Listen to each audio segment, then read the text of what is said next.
Place your bets and feel the thrill of every play with our DraftKings Sportsbook. The Queen Casino, where every moment is a win. Church Funeral Services will handle it all with care and passion. Church Funeral Services.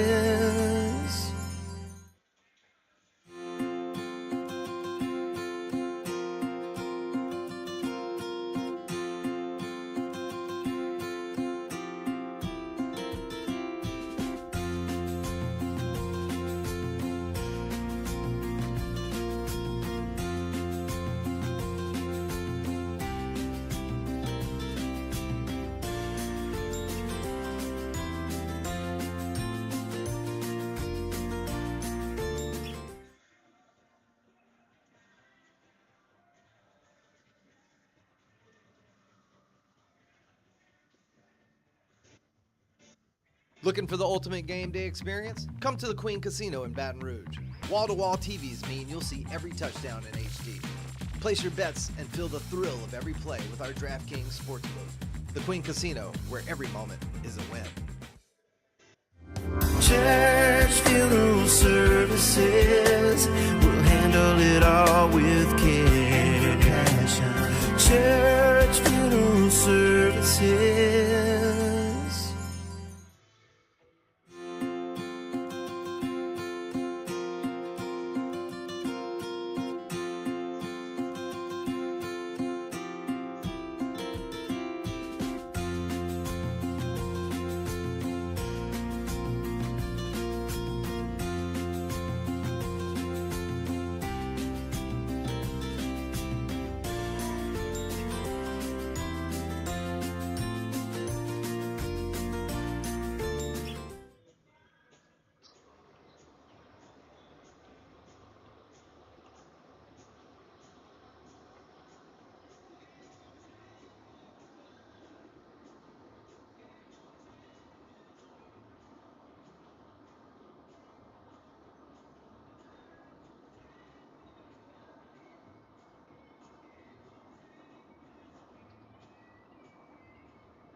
Looking for the ultimate game day experience? Come to the Queen Casino in Baton Rouge.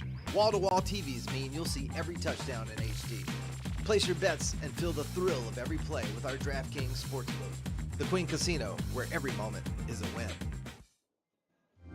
Church Funeral Services will handle it all with care and passion. Church Funeral Services.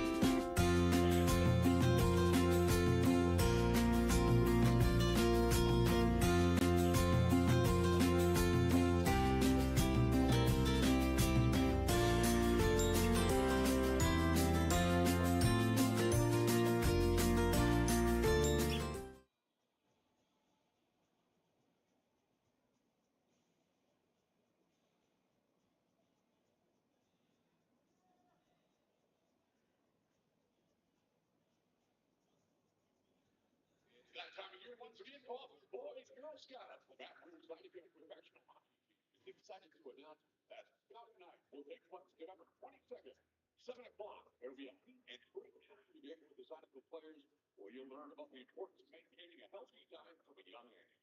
If you'd like to know more, parents, please see our representative at the Jersey Raffle Table located in the River Road entrance. Scout Night coming up November 22nd.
Good.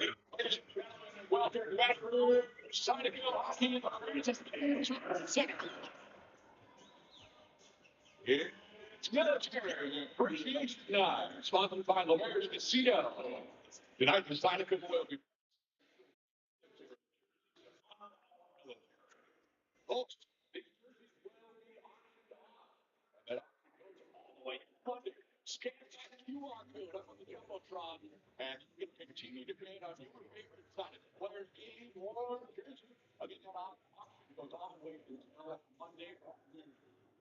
Folks, meeting tonight.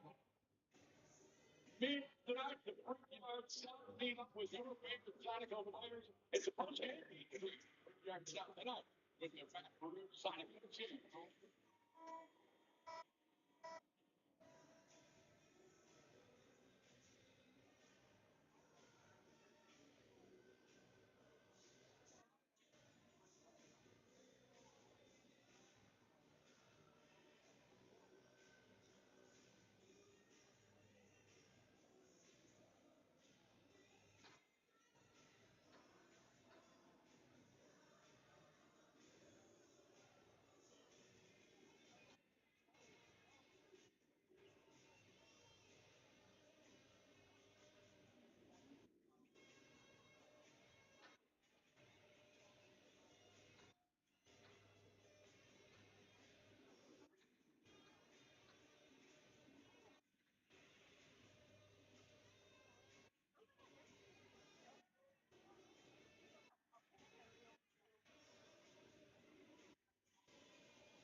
Ladies and gentlemen, welcome to Columbus Pregame.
And warm-up brought to you by Penalty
Here.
Hello again, everyone, and welcome to the Zydeco pregame show brought to you by Southern Air Heating, Cooling, and Plumbing. Andy Petzinger here in the broadcast booth, getting you prepped and ready for the final game of this two-game set between your Baton Rouge Zydeco and the Columbus River Dragons. Last night, it was a tight-laced game with not much room on the ice to move at all for either team. Their offensive chances were far and few between, but the River Dragons eventually outlasted the Baton Rouge Zydeco by a score of 2-1. it is not hard to see why Columbus has had shutouts in 3 of their first 4 games. This team is as structured as a team you are going to see in this league. The neutral zone is completely clogged up, leaving zero room to skate or move the puck. The Columbus defensive zone itself allows minimal chances to the middle of the ice. That's something that the Zydeco have always wanted to do, is try to penetrate the middle, get to the slot. That's not happening right now, thanks to Columbus. Just about everything is kept to the outside, allowing easy saves for their goaltenders. Now, that's not to say that the Zydeco didn't do just about the exact same thing to Columbus when the River Dragons were on the attack. The Zydeco did a great job of not allowing too many opportunities in the slot. They knew if that was an option, Columbus was going to take advantage of it, and they ended up doing just that on the first goal of the game. Austin Doe found a very soft spot in the slot. It was a quick bang-bang play, and a perfect pass found him, and he was able to chip it home. Outside of that, that chance, the Zydeco did a very nice job of keeping the River Dragons away from the middle of the ice. Now, I did talk with Jackson Bond a little earlier today at our morning skate just about his thoughts on last night and really how to kind of combat this tight Columbus defense without getting frustrated. So let's listen to that real quick.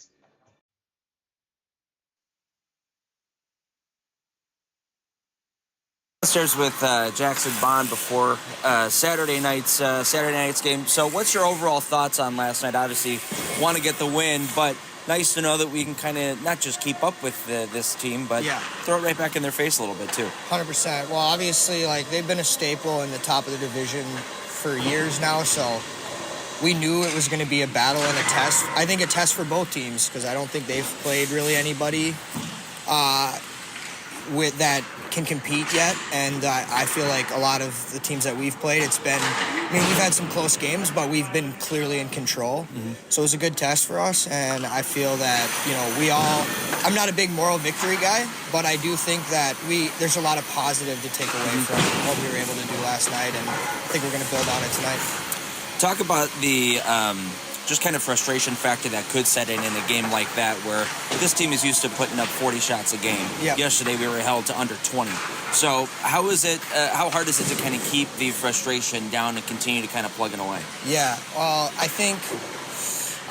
obviously when you play a better team than we're used to, we knew that we weren't going to just come in and steamroll them, put 50 shots up. So managing the expectations is probably the first thing. But overall, I don't think any of us were happy with our overall offensive production. Mm-hmm. And I think sometimes it's okay to have a little bit of frustration as long as we channel that energy in a positive direction. We don't want to get, frustrated with each other. Mm-hmm. We use that frustration to unify us and to work harder. And I think it showed in the last few minutes of every period. When that frustration set in, I felt like we dug our heels in and really put them on the back foot and really started pushing and making plays and creating chances. So I think tonight, if we just focus on what we can control and what we can do, I don't think that any frustration is going to set in. I don't think we're going to be held to the same shot count. I think it's going to be a different outlook. Beautiful. Jackson Bond, appreciate it. Now, the Zydeco feel pretty strongly that not only is this weekend a test for themselves to, quote, keep up with the River Dragons, but it's also Columbus's first real test this season at the same time. I also like what Jackson had said about being frustrated. That's kind of what the River Dragons are hoping to do to every single team that they play. Frustrate them so much that it takes them off their game.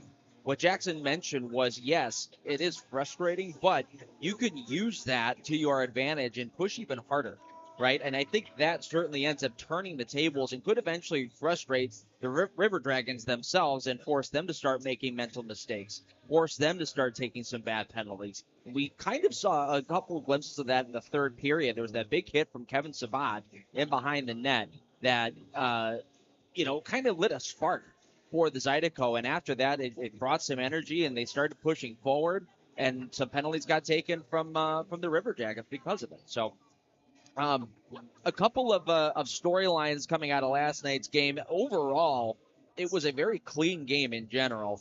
We ended up seeing a collision in the first period between Ryan Kleber and Columbus goaltender Matt Petizian that eventually took him out of the game. And I was able to talk with the broadcaster for Columbus, the great Tom Callahan.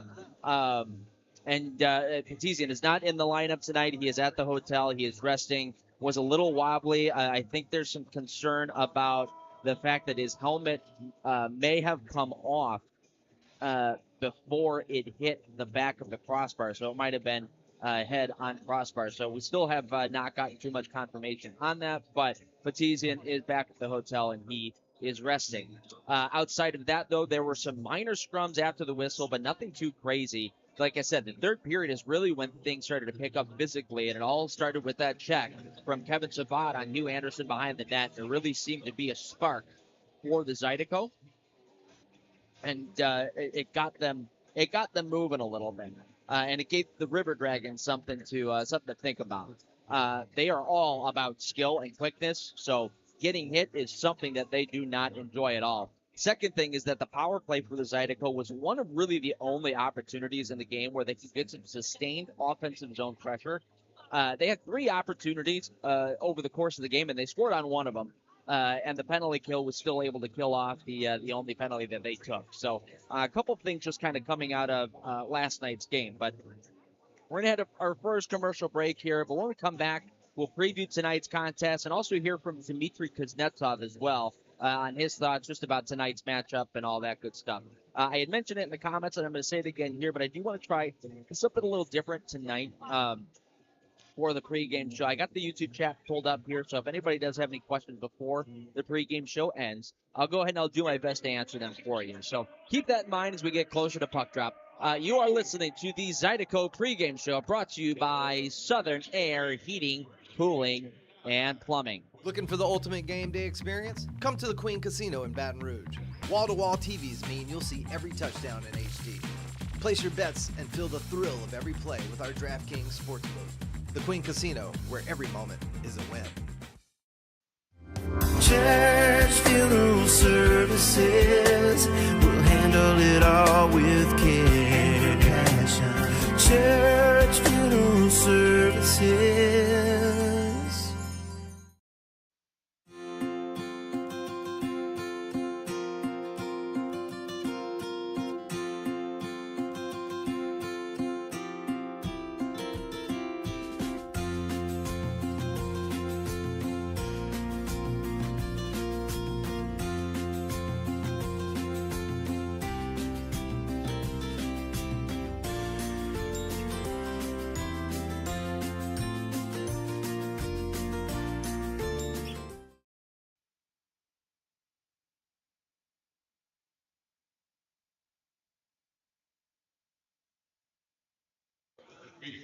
Welcome back to the Zydeco pregame show brought to you by Southern Air Heating, Cooling, and Plumbing. Coach G, I see you've got a couple questions here. First update on Nick Catola. He is on the ice. He's skating. He's not contact. He's also not in full gear. He's just kind of going out in sweats. But good to see that he is out on the ice where it's bright, there's loud noises and things like that. I did ask if he wanted to come up for an interview. He said he is still feeling a little bit of symptoms, so we'll see where he's at today if the symptoms aren't too bad. But yes, good news. He is on the mend and he is trending in the right direction. Yesterday before practice, he was actually taking some time with the defense and kind of going through some drills with them a little bit. So we got a little bit of Coach Catola out on the ice yesterday. So great question there from Coach G, and hopefully we get to hear from Catola sooner rather than later. Tonight, the Zydeco and the River Dragons, they do finish up this 2-game set. The Zydeco would love a split with Columbus and really show the league that they belong with the big dogs. I did have an opportunity to speak with Dmitry Kuznetsov before the game tonight. Just about his thoughts on last night and trying to beat the tight team defense of the River Dragons. Let's listen to that.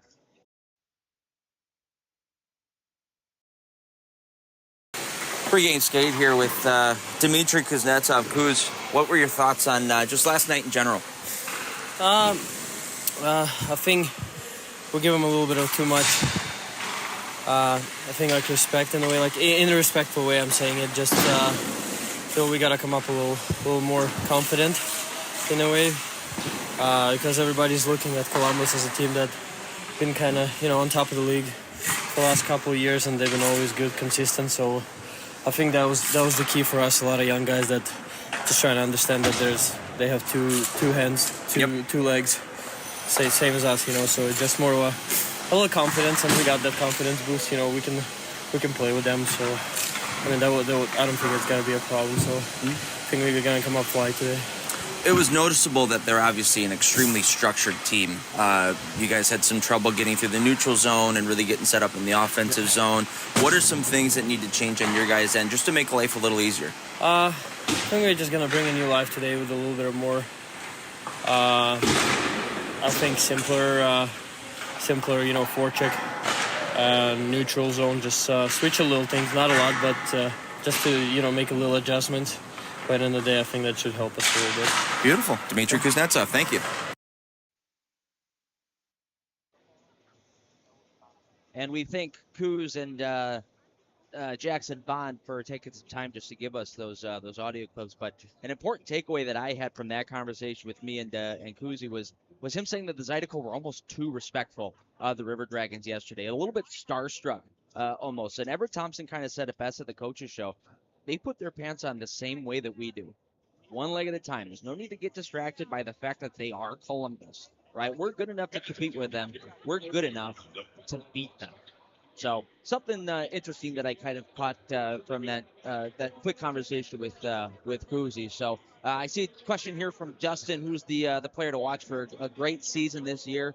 Just taking a look at the leaderboard right now, Garrett Milan out in Athens is having himself a whale of the season, 8 goals and 17 points so far. Athens, we talked about it a lot. They are going to have one whale of a team. So a lot of those guys are somebody to kind of keep an eye out for. But if you're looking at Baton Rouge, the good thing about this squad is there's a couple of guys on this team who they could really be in for a really good breakout year. And it might not just be statistically. Me personally, I look at a guy like Rio Namiki. Rio Namiki is somebody that nobody probably heard of. He doesn't really put up a lot of points. You look at his stats online, but he is somebody that is always making a difference in every single game, right? So I think he's somebody for the Zydeco, for me personally, who I think could be early on somebody to keep an eye on to have a good year. So great question there from Dustin in the chat. Let's get to our 3 keys to tonight's game. First and foremost, I mentioned it yesterday. I'm going to say it again, a fast start. Yesterday, like I said, I mentioned that the Zydeco need to put the River Dragons on their heels from the start, and that did not happen. It needs to happen today for Columbus to know that it's going to be a pretty long night. Second thing, we need to connect on passes a little bit better, specifically through the neutral zone. Yesterday, the passing was a little off, and it took opportunities away from the Zydeco to get speed into the offensive zone. You got to find a way to bear down and make some tape-to-tape passes. Now, I'm not blind to the fact that a lot of that is due to the fact that there is no time or space in the neutral zone. So it kind of forces you to be a little bit more perfect, but we need to get a little more tape-to-tape passes throughout the neutral zone. The third thing for me, finally, no shot is a bad shot. If there are bodies heading to the net, find a way to get it past that initial wall of River Dragons, and good things are going to happen. That is going to do it for the Southern Air Heating, Cooling, and Plumbing pregame show. Like I said, this is the most anticipated series of the year so far. Puck drop for Game 2 is right around the corner. We'll see you then.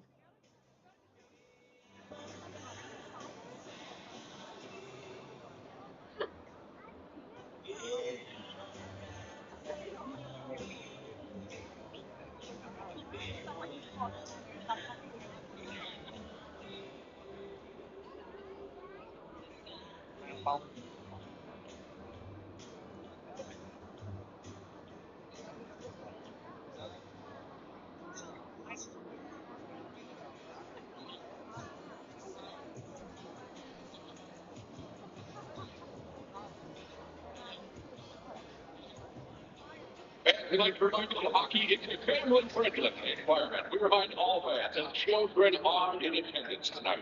Please conduct yourself accordingly. We also ask fans, keep your language and gestures to a high standard of respectfulness. Please be aware, fans, kids are your responsibility. Please enjoy tonight's Military Appreciation Night and our fantastic military jerseys brought to you by LeBare's Casino. Folks, you can pre-order military jerseys. That's right, pre-order your military replica jerseys. All right, get on the merchandise stands. Pre-order those jerseys as we come in November 21st. We've got kids and adult sizes available. Get to the merchandise stand and pre-order your military replica jerseys brought to you by LeBare's Casino Hotel.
Last night, we saw the Zydeco take on their biggest test in the Columbus River Dragons.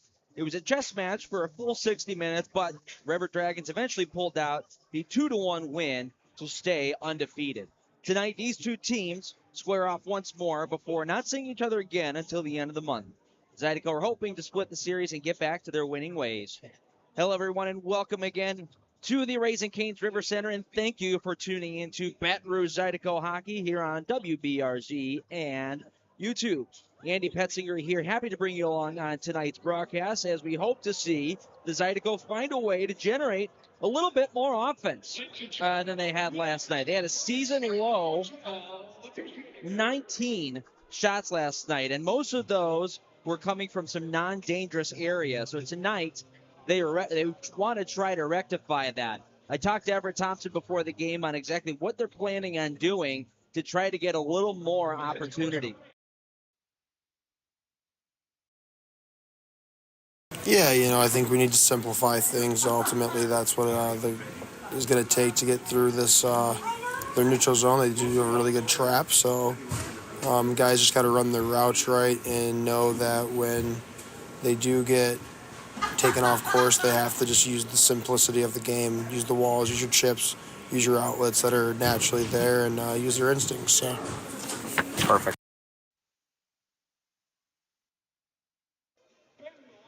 Thank you to Everett Thompson for taking a little time there.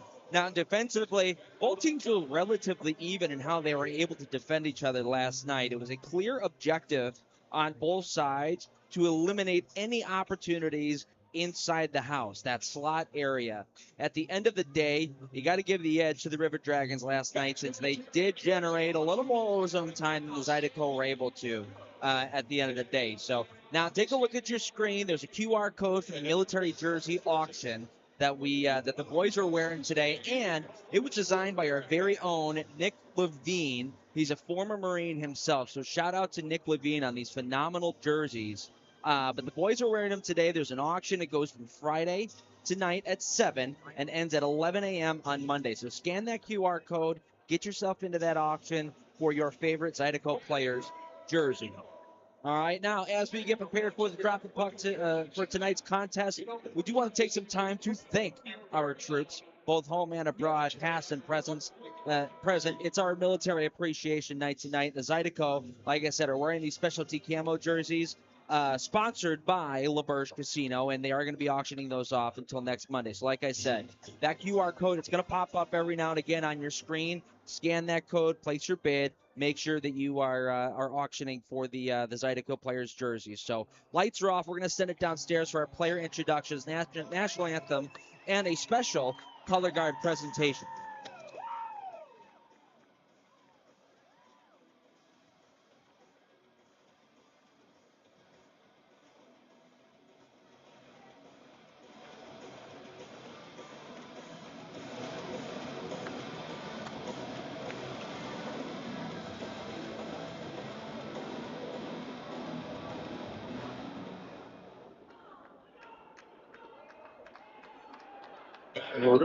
How do you do that? Are you ready for some Friday night Zydeco hockey? Let's try that again, fans.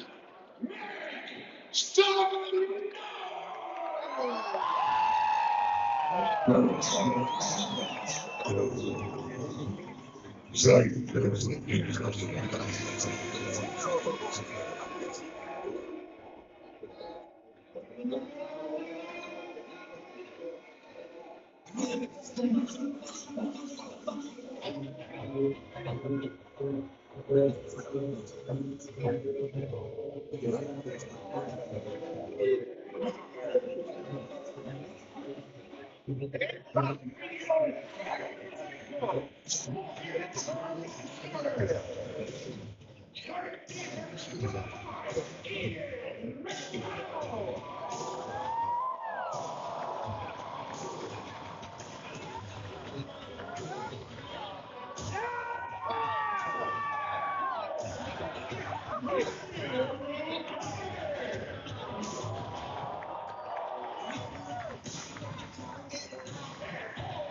Smoky Lava Zydeco Storan.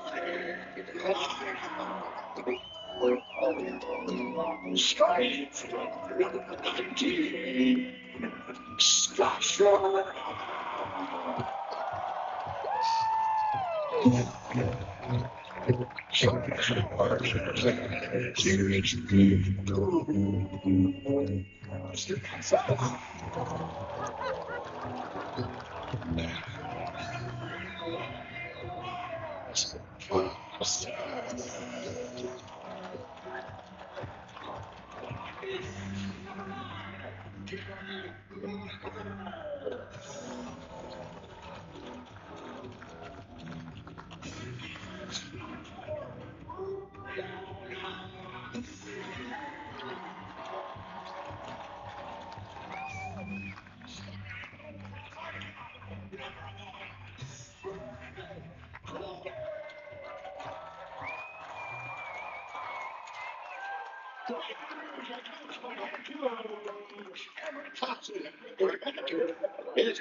Hockey fans, I welcome to tonight's exciting matchup. Get underway. We'd like to take a moment to honor our country on this military appreciation night, our community, and the brave men and women who serve in our armed forces. At this time, we ask you to please rise. Remove your hats as we proudly welcome the Zachary High School JROTC Color Guard.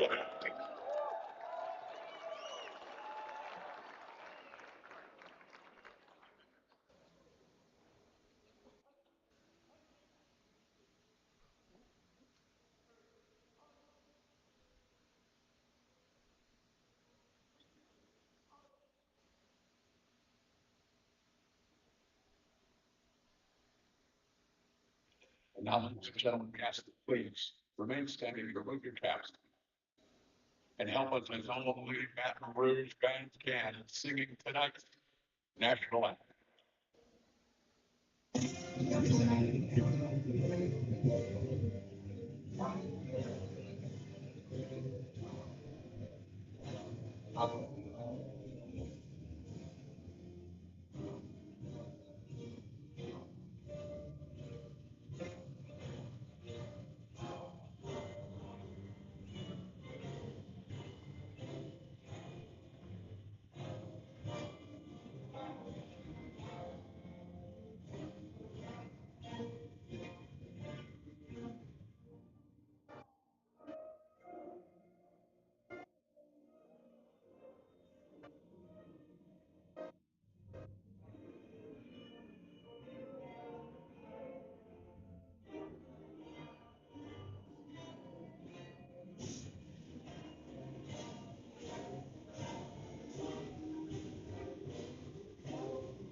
Once again, that was the JROTC Color Guard for their presentation. You gotta love it. Great stuff there. Great stuff. Thank you to the Zachary High School JROTC for coming out and being able to do that for us. That was outstanding stuff. All right, let's get to your starting lineups and goaltenders, brought to you by Tremonti, starting with the Columbus River Dragons. In between the pipes, it's going to be Sammy Bernard. He is 3-0. Last night, he gave up the very first goal he's given up all year long. He's got a .35 goals against, a .982 save percentage, and 2 shutouts. In front of him on defense are going to be Brian Dunford and Kirk Underwood. Up front, Kyle Moore, Austin Doe, and Alexander Jemayev. For your Baton Rouge Zydeco, Brendan Colgan, once again, in between the pipes, 4-2 on the season, 201 goals against, and a .912 save percentage with 1 shutout on the year. He is a former Columbus River Dragon. He's been hyped up for this weekend for quite some time, so good to see him get both games. In front of him, Garrick Lindbergh getting the start on the back end. He'll be paired up with Rio Namiki. The opening forward line is going to be Dmitry Kuznetsov, Scott Chirac, and Elias Thompson. See a comment here asking for an update on the River Dragons goaltender. I had mentioned in the pregame show, I talked with Tom Callahan, the broadcaster for the Columbus River Dragons, and there's not too much of an update. He is back at the hotel room. He was a little woozy, a little fuzzy, but he is at the hotel room now, getting some much needed rest. So that opening faceoff is brought to you by Sullivan Steakhouse, and we are underway in the Zydeco trying to get something started right off the hop here. Throw it right through the crease, comes out to center ice, and they'll dump it right back in. Picked up along the far wall, Justin McDonald trying to clear out for the River Dragons, could not. Couple good pinches there by the Zydeco. And now finally the Dragons will go off the near glass and all the way down. They'll beat out the icing though. Pass out in front was whiffed on, picked up by Jemayev. He'll wrap it around the wall, held in there by Slahetka. Had a roll away from him on the fresh ice there, but they were still able to keep control in the offensive zone through the River Dragons. There's a shot from the boards that's knocked away from Colgan. Now to the near side. Picked up by Ian McDonald. Drops this one off for Kuznetsov, who dipsy doodles his way into the neutral zone. Will look up ahead. There's Haggerty looking over for Kevin Sabah, but a good stick right in the middle by Slahetka did not allow that pass to get through. Now Slahetka has it at his own blue line. Picked up by Popov in behind his own net. Trying to escape the check of Sabad. Now Storjahan nearly threw that to his own goal. Picked up by Wilson. Now another big hit by Kevin Sabad in the corner as the puck goes up and out of play. Kevin Sabad was throwing his body around last night, specifically late in the hockey game. Talking to him a little earlier today after pregame skate, just kind of, shooting it a little bit. But he was talking about how this team, they're so offensive-minded that they don't like being hit at all. So he wants to start throwing his body as much as he possibly can, especially early on, really put them on their heels. Storjahan on the near side here for Columbus, braces for a hit, still is able to get the puck out to center ice. Need a little help there from Wickline, who sent it down into the Zydeco zone. Thornton takes a big thump in behind the net, but did his job to move the puck. Now Gordon looking up ahead for Jackson Bond. Didn't hit him, but Larwood carries on. Larwood over the line, holding on to it, looking in front for Gordon, was swept from him. Thornton at the point, his wrist shot that was blocked. Now Gordon goes across ice looking for Thornton, deflected off of a stick and goes out of play. 17:49 to go in period one. We are scoreless. Face-off will stay inside the Columbus River Dragon zone.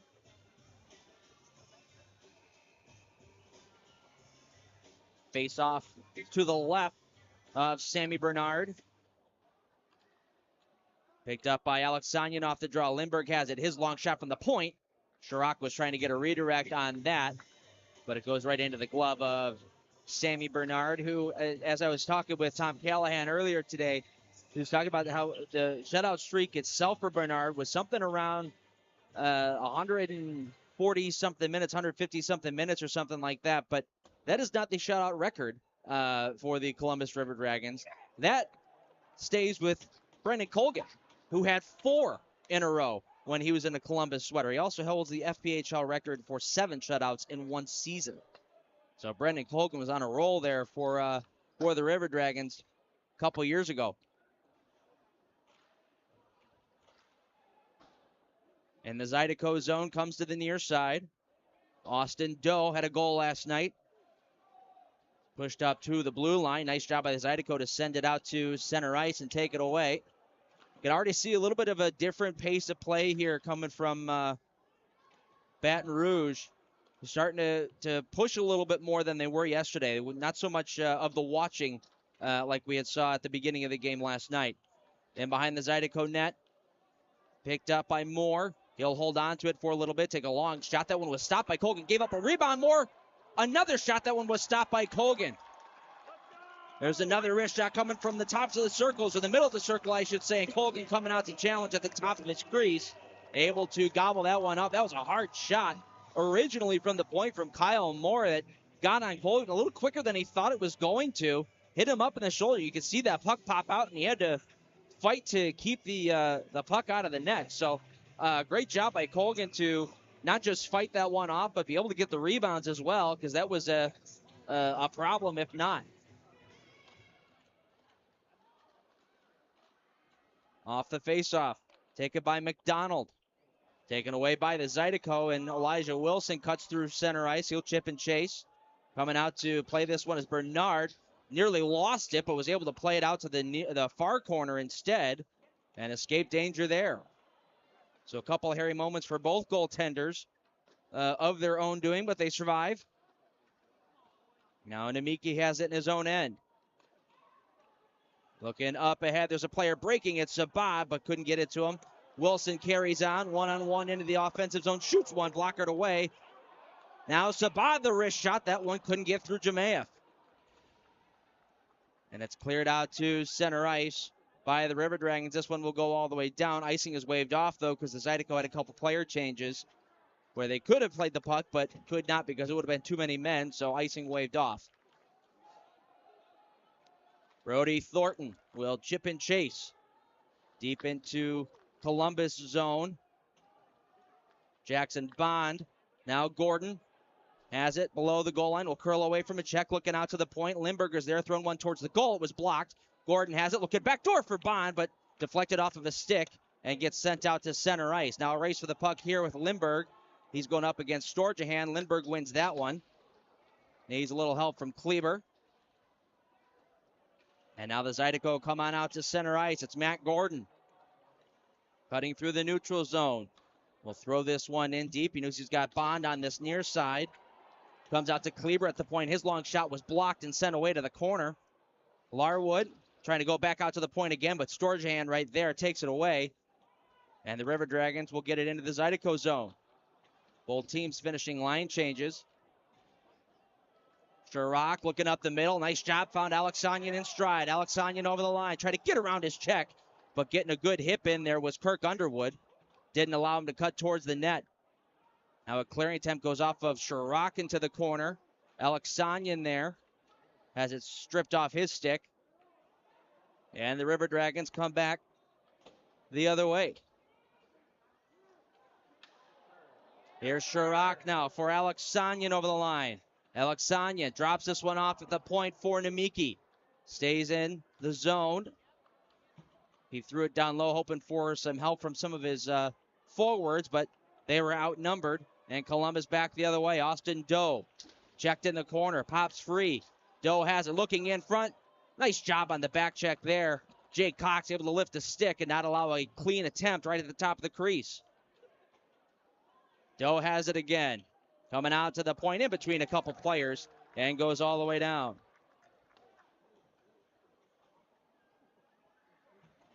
Storjahan, his backhand pass was read by Lindberg. Bounces around a little bit at center ice, and Zydeco come right back. Here's Sabad looking cross ice for a pass, was blocked. Out to the point now, Lindberg. His wrist shot was whiffed on, and a possible odd man rush back the other way for Columbus. They'll come in over the line, looking over their options. Out in front, McDonald on the backhand, hit the side of the net. Cleared out to the point by the Zydeco. Anderson holds it in. He'll walk the line, come to McDonald on the near side. His shot was muffed on, and Kleber is able to get it out to center ice. Now Kleber trying to join the rush, moving it over for Wilson. Too far ahead of him, and the River Dragons will send it back in. Both teams getting some line changes. Elijah Wilson will send this one in off the blocker of the goaltender. Wrapped around the wall, bounces free. Zydeco come out of there with it. It's Jackson Bond. He's now pinned up along the wall. Wrapped around to the near side now. Storjahan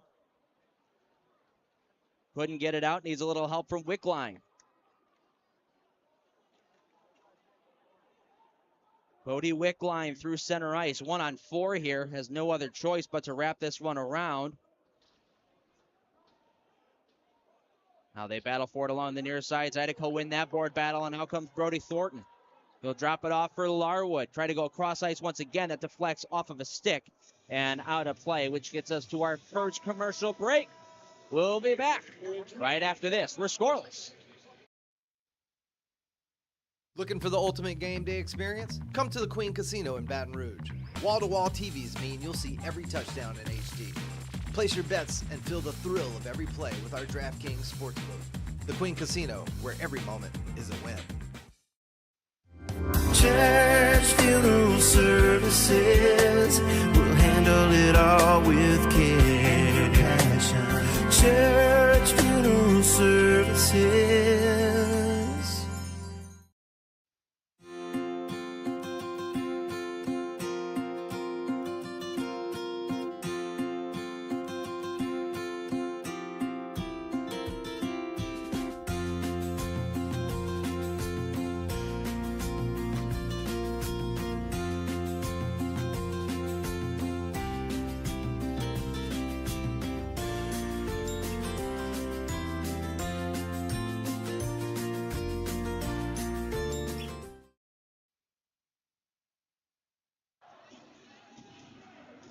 Welcome back to Baton Rouge. Zydeco fans, turn your Zydeco game experience into a group event.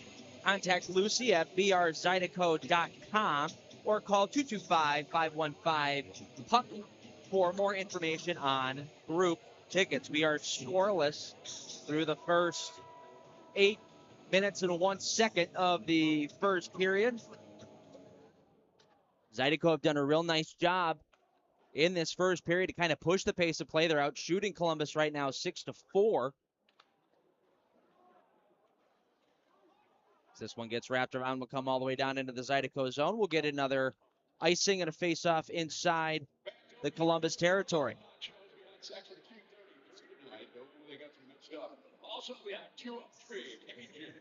Got the Cox, Chirac, and the Kuznetsov line out there for the Zydeco, along with Lindbergh and Kleber at the point.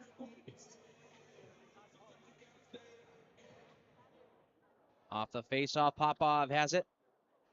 It's a little help from Dunford, and here come the Dragons out to center. Good stick there by Jay Cox to get in the lane of that pass. Gave it up to Lindbergh, and he misses on his pass to Chirac. That will force an icing, so we'll come all the way back to the Zydeco zone.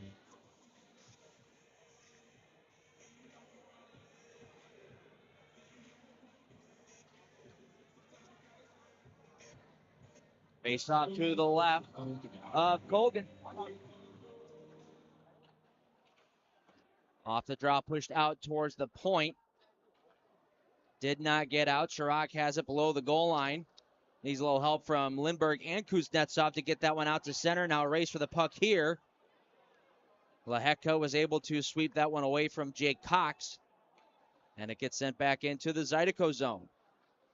Overskated by Kleber behind his own net, so the Dragons will take over. Good job by Kleber, though, to get a good piece of Ryan Galvin and not make life easy for him. Now Chirac, a giveaway in front. Oh, good stop there by Colgan. Chirac tried to come right up the gut, but there were 3 River Dragons around him. He gave the puck away, and Colgan had to make a real good stop and pin the puck underneath his pad.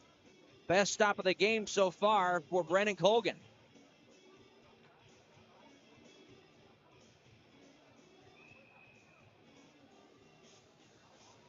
I didn't hate the idea from Chirac. He saw an opening, but there was a man on top of him that forced the turnover. And the last place you want to turn that puck over is right in the middle. Puck comes out to center ice. Comes right back into the Zydeco zone. Icing waved off. Brody Thornton will set it up in behind his own net. There are a couple different forechecks that Columbus ran. You'll see right now they're running the 1-2-2. There's number 15 chasing him behind the net. 71 and 7 are in the middle, trying to make life hard, but the Zydeco are able to beat it in over the line. There's a wrist shot that goes off the blocker of Bernard. Zabad coming out to the point. Amiki's wrist shot. That one was blocked. And the Dragons try to come back out the other way. Jemayev moving it over for McDonald. Good stick in the lane there from Wilson. Denied that chance.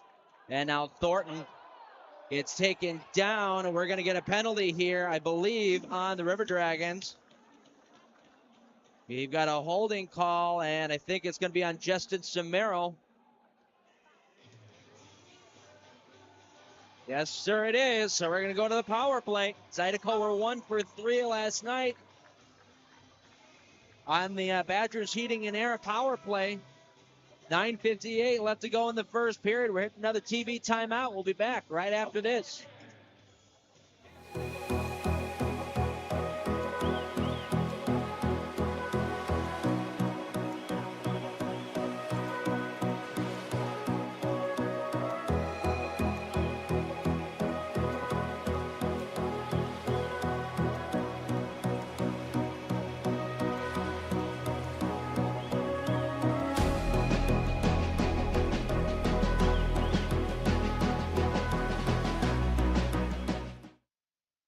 Looking for the ultimate game day experience? Come to the Queen Casino in Baton Rouge. Savor game day platters and snacks, plus drink specials at 1717 Kitchen and Cocktail. So come out for game day and let our team make you the MVP. The Queen Casino, where every moment is a win.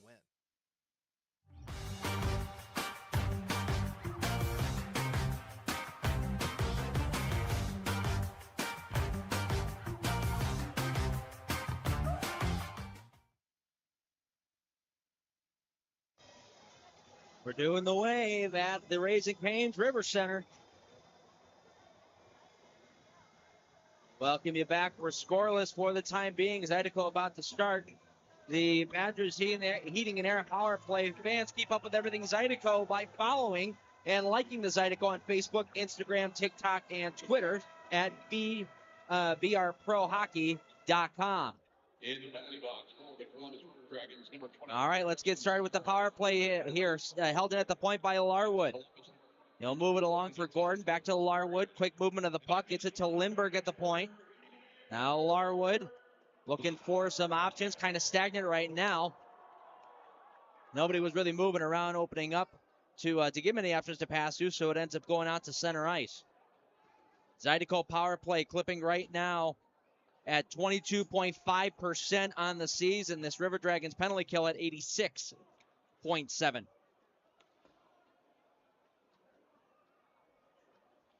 Zydeco start a breakout. Lindbergh moves it to Bond. Now Gordon enters the zone, dropping it up top.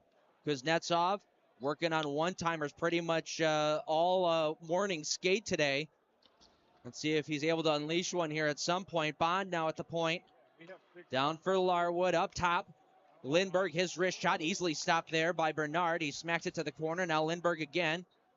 Coming out to the point for Bond, who's able to keep it in, but it rolled off the end of his stick and comes out to center ice. About 45 left to go on this Zydeco power play, and they'll get the second unit out there.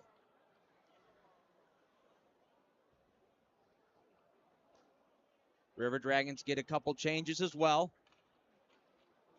Brody Thornton starts the rush. He gets it to Sabad. He drops it for Thornton, but it was behind him, so he had to kind of reach back and it threw him off balance. Now he's got some trouble here, as on top of him was Austin Doe.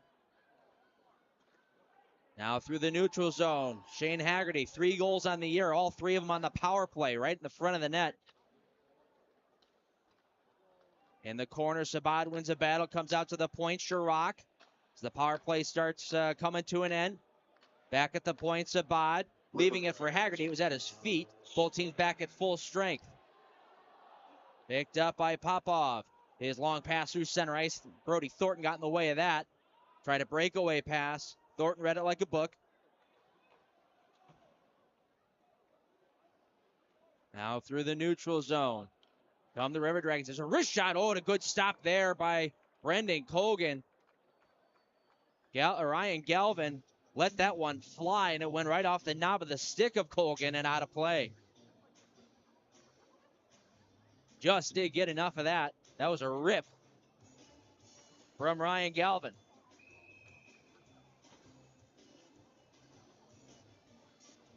Face off to the left of Brendan Colgan with 7.5 left to go here in period number 1.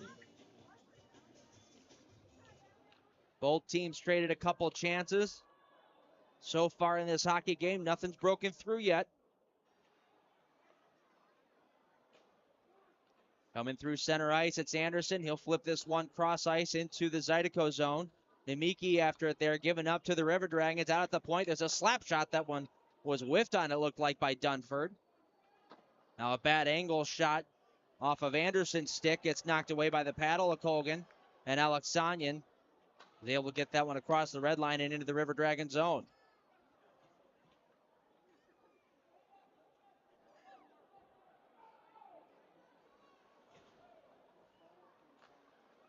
Sent out through the neutral zone by the River Dragons. Deflected into Zydeco territory where Lindbergh takes over. Tried to move that one up the wall, but it was taken away. Now McDonald, a turnaround shot that was blocked before it can get to the net. Out at the point, taken away by Wilson. He'll hit the red line and dump it in. Bernard has to play it here. Gives it right away to Wilson. Can't really do anything with it. He's stuck in the corner there and now gets pinned up along the wall.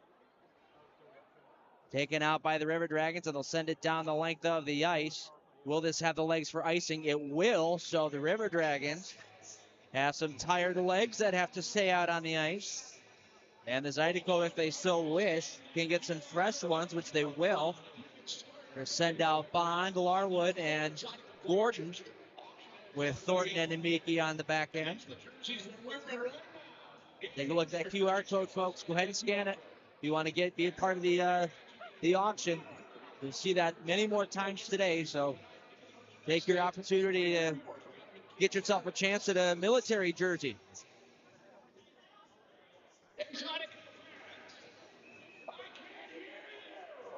Face off to the right of Sammy Bernard. One to the Zydeco. Nemiki, the one-timer. That one was rocketed just wide. Now a wraparound attempt. Bernard was down. Got the pad across and made this stop. All right, so there you see right there, folks. That's something that the Zydeco were really unable to do last night. They're now starting to get chances on. That shot from the point usually would have got blocked last night. That got through, missed the net. Had a guy in behind, ready to take that puck and wrap it around and get anything and everything on net. I like the mindset right now for Baton Rouge. Gordon wins the draw, throws it back to the point. Kind of handcuffed Thornton. He was on his backhand there, really couldn't do too much with it. Now Kuznetsov able to push this one up ahead. Gordon pulls up, looking for Kuznetsov, misses him, but here's Thornton walking in, firing one. That one was deflected wide by Bond. Now Bond again in the corner. Gets crunched there by Slaheka, but still was able to kick it free for Kuznetsov, who was dragged to the ice. No call made. Nemiki looking across for Thornton, but that one was deflected out to the neutral zone. Rio Nemiki looking up for Gordon. Gets some help from Kuznetsov, who tosses this one into the River Dragon zone. I swear I'm drinking only water up here.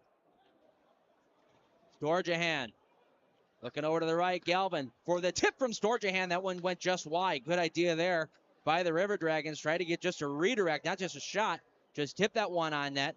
Now Slaheka drops it for Storjahan. He tries to throw it towards the goal. Deflects off Kleber. Right on to Colgan. He'll get the big paw on it. And that'll get us another whistle and TV timeout. We're still scoreless in Baton Rouge. We'll be back right after this. We do things with passion. Everybody here really is invested. So if something can be done better, we challenge the status quo.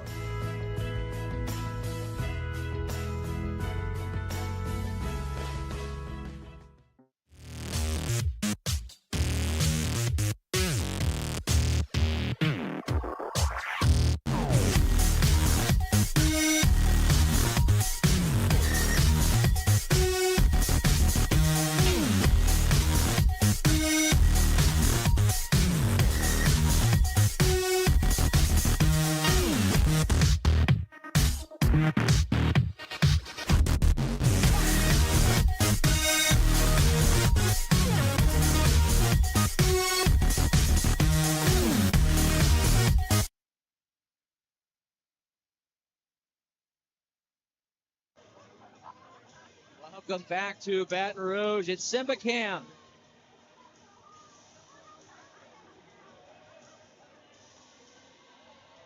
All the babies are getting the Rafiki treatment.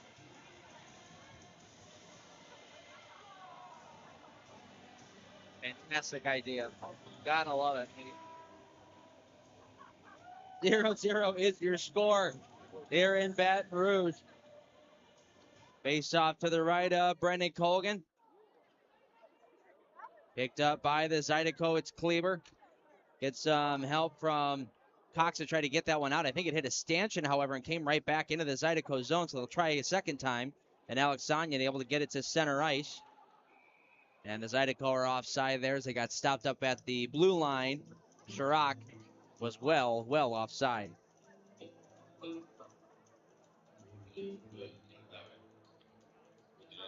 .439 left to go here in period number 1. Shots are 9-8 in favor of the Zydeco. Remember, they were only held to 19 all last night. So a real good start here. Here's a chance for Cox. The wraparound went right off the post. Oh, good job by Cox. He faked the shot on the far side. It froze Bernard. Tried the wraparound, but couldn't get it all the way around the net. Otherwise, that one was golden. We get another icing on the River Dragons. Real close opportunity there from Cox. As you can see, just went right off the pipe.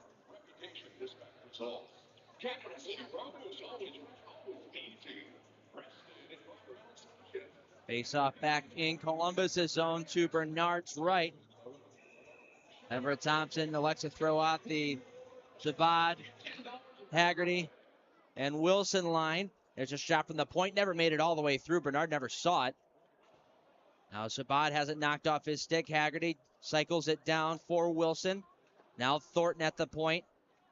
A little shimmy shake to try to get himself some space. Now a bad angle shot was stopped there by Bernard. It looked like he was really kind of unsure about it. Sometimes, like I mentioned it yesterday, if you're along the goal line, sometimes you could find little itty-bitty holes on the goaltender, either banking in off the side of the mask or maybe find a little spot by the pad. And it looked like that's what Thornton was trying to do.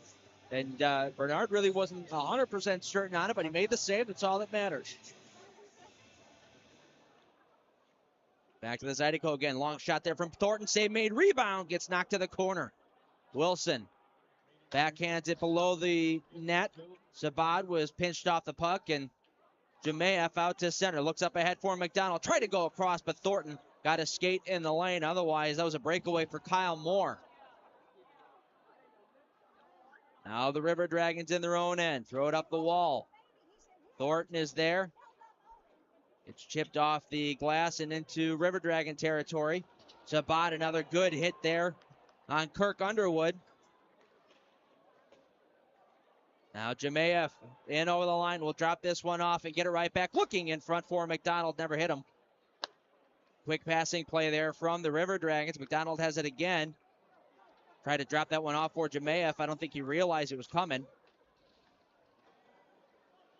Now it pops free to the near side. Dunford knocked off the puck there by Scott Chirac, and he'll wheel out to center. 2-on-2. He's got Alex Sonnian with him. Tried a little area pass, but he got caught up in some skates. Now Chirac is Alex Sonnian getting tossed around below the goal line. He's going after Underwood. Now Moore doesn't like it from Alex Sonnian. They push and shove.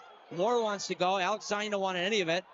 Underwood now going after Alex Sonnian. Now finally we're going to get a penalty. Alex Sonnian was just trying to get back to the bench. Now this should be just on the River Dragons because Alex Sonnian has done nothing after what had happened behind the play there. So it is going to be, I believe, a power play here for the Zydeco. We're 0 for 1 already today on the Badgers Heating and Air power play. Cox and Moore are getting an example or an explanation right now from the referees.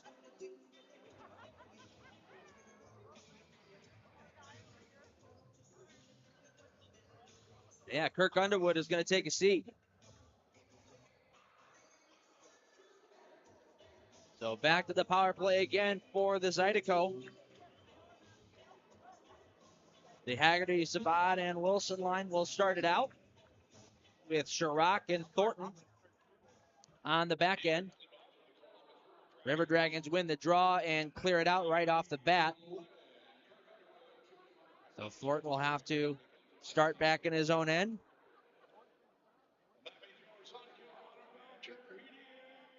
Brody Thornton looking over his options. We'll drop this one off for Sabat. Cross-ice pass was intended for Chirac, but there was a Columbus player there that gets stripped and sent all the way down. I think right now you want some short passes, especially through the neutral zone. Not looking for those long home run passes at this point. This one finds Sabat on the far side. He'll wrap it around the wall.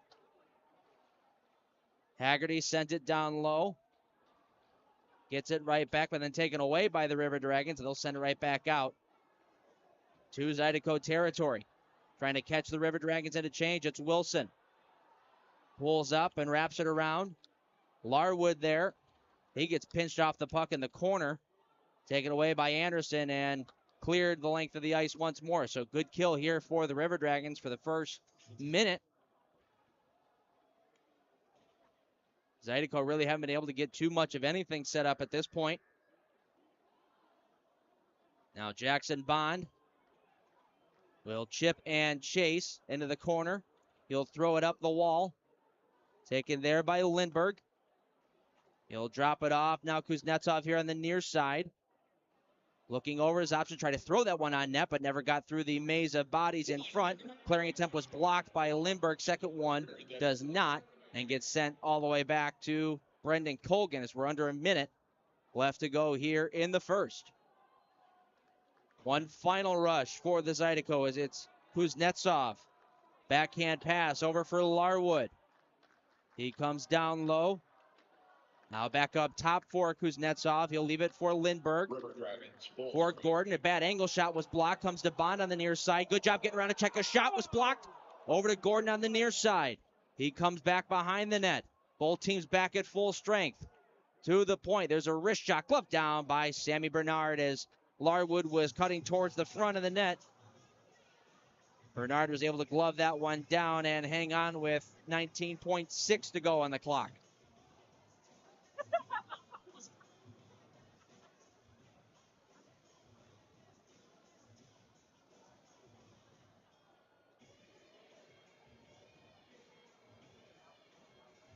Zydeco will finish out with Alexanian, Cox, and Chirac, with Thornton and Nemeki on the back end.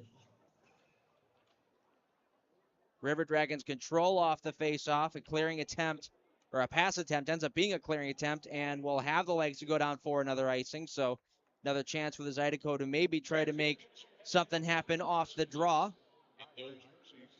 There's that QR code, folks. Go ahead and scan it.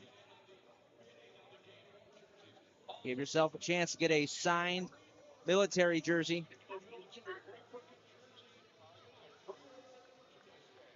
Off the draw, picked up by Cox. His wrist shot, kick save made. Alexania picks up the rebound, looking to go towards the middle. Cox is there, gets thrown to the corner. Chirac trying to get towards the net one last try. Gets stuck along the side of the goal as the period comes to a close. So one period down, we are scoreless. Zydeco had two opportunities on the power play. First one generated a lot more chances than the second one did. It was a very good kill for the Dragons on the second attempt. But certainly a much different period from the Zydeco than we saw all of yesterday. A 15-shot period for Baton Rouge here. None of them able to hit the back of the net just yet. We're going to head to our intermission. Real quick, we'll be back with an intermission report in about 10 minutes' time. 0-0 through 1. Looking for the ultimate game day experience? Come to the Queen Casino in Baton Rouge. Wall-to-wall TVs mean you'll see every touchdown in HD. Place your bets and feel the thrill of every play with our DraftKings Sportsbook. The Queen Casino, where every moment is a win. There's a time we all know is coming, but nobody knows just when. If you don't have a plan or you don't understand how or where to begin. At church funeral services, we'll handle it all with care. Church funeral services. We've gotten very good at roofing. We're good at the actual work, but also the documentation from the beginning. Getting everything with the client. What do they need? What are their needs? And then how can I give them a couple of options? And then from there, during the process, they know what's going on. And then at the end, feeling good about everything that's complete, and they're happy when they're done with their job. We do things with passion. Everybody here really is invested. So if something can be done better, we challenge the status quo.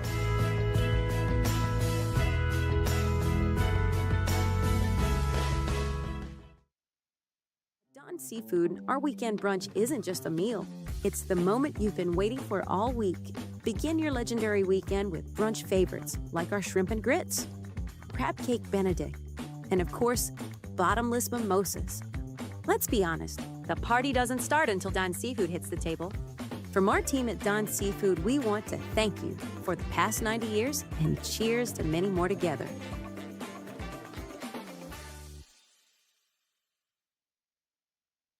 Find more of what you're looking for at L'Auberge Baton Rouge. More of the games you love, more of the flavors you crave, more staycation relaxation. All this plus an exceptional staff. Add more to your story at L'Auberge Baton Rouge.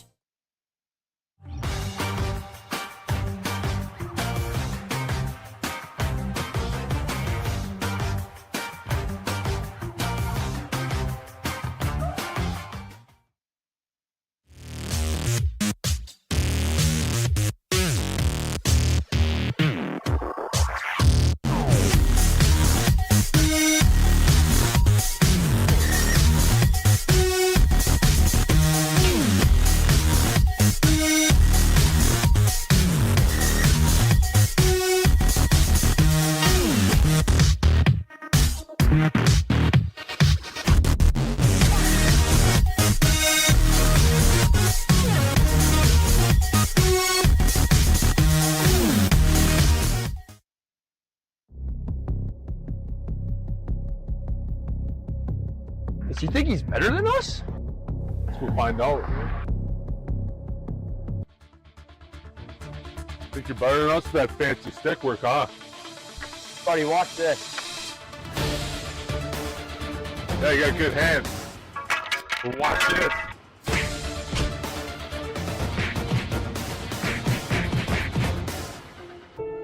Let's get out of here, MJ.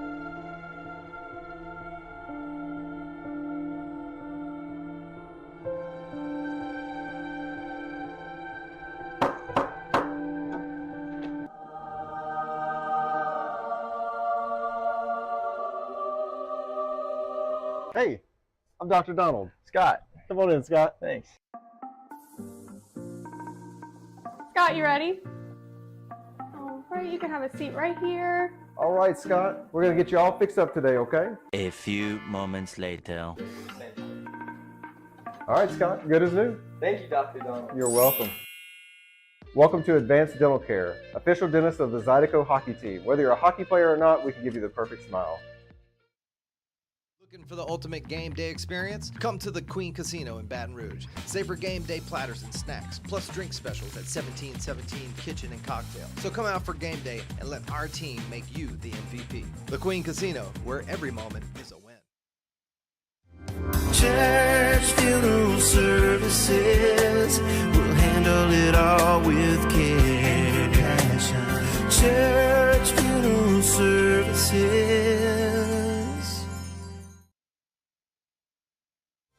The 2024-25 Broadway at the River Center Theater season is simply the best, featuring 4 big, bold Broadway hits coming to Baton Rouge. The season opens with Shrek the Musical, the Tina Turner Musical, Chicago the Musical, and Pretty Woman the Musical. Get the 4-show package for as little as $235. That's less than $59 per show. Learn more at RaisingCanesRiverCenter.com/Broadway.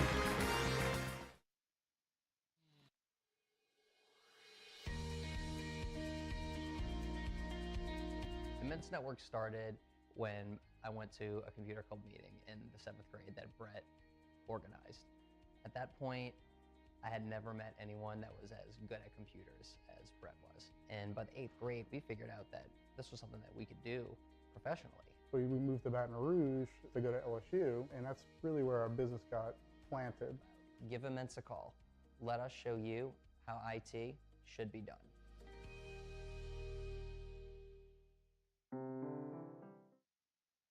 Find more of what you're looking for at L'Auberge Baton Rouge. More of the games you love with 1,000 slots, 50 tables, and a sports book. More of the flavors you crave with the area's best Asian cuisine and great steaks. More staycation relaxation with our rooftop pool, luxury rooms and suites, and epic views of the Mississippi. More top-name performers and the best local artists, plus an exceptional staff to take care of your every need. Add more to your story at L'Auberge Baton Rouge.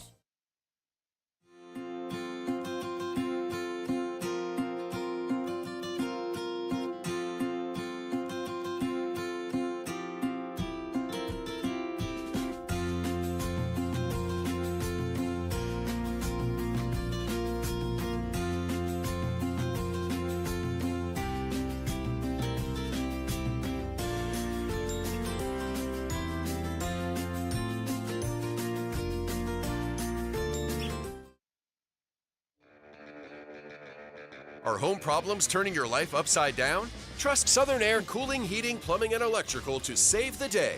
From electrical issues to keeping you comfortable, plumbing repairs, and even generators, we do it all. Southern Air Cooling, Heating, Plumbing, and Electrical, your one-stop solution for electrical, AC, plumbing, and generators. If you need us to save the day for you, call or visit us online at southernairbr.com. For the ultimate game day experience? Come to the Queen Casino in Baton Rouge. Savor game day platters and snacks, plus drink specials at 1717 Kitchen and Cocktails. Wall-to-wall, state-of-the-art TVs mean you'll see every touchdown, Hail Mary, and big turnover in crystal clear HD. Place your bets and feel the thrill of every play with our DraftKings Sportsbook. So come out for game day and let our team make you the MVP. The Queen Casino in Baton Rouge, where every moment is a win.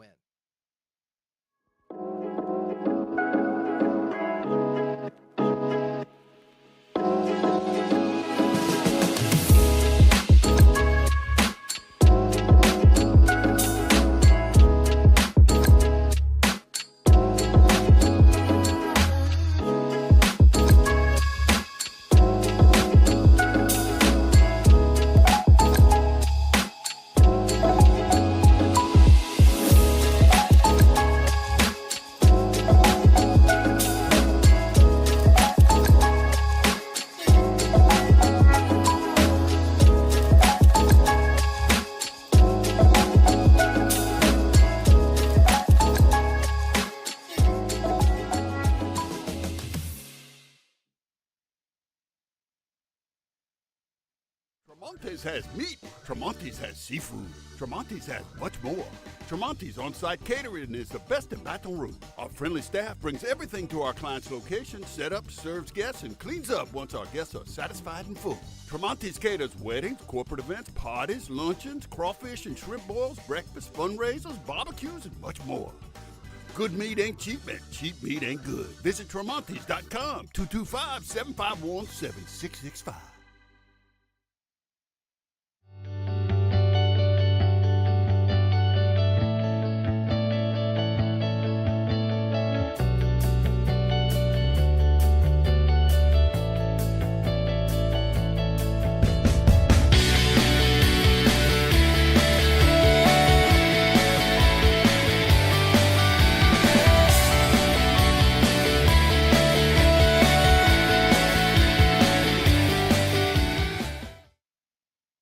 For the ultimate game day experience? Come to the Queen Casino in Baton Rouge. Wall-to-wall TVs mean you'll see every touchdown in HD. Place your bets and feel the thrill of every play with our DraftKings Sportsbook. The Queen Casino, where every moment is a win.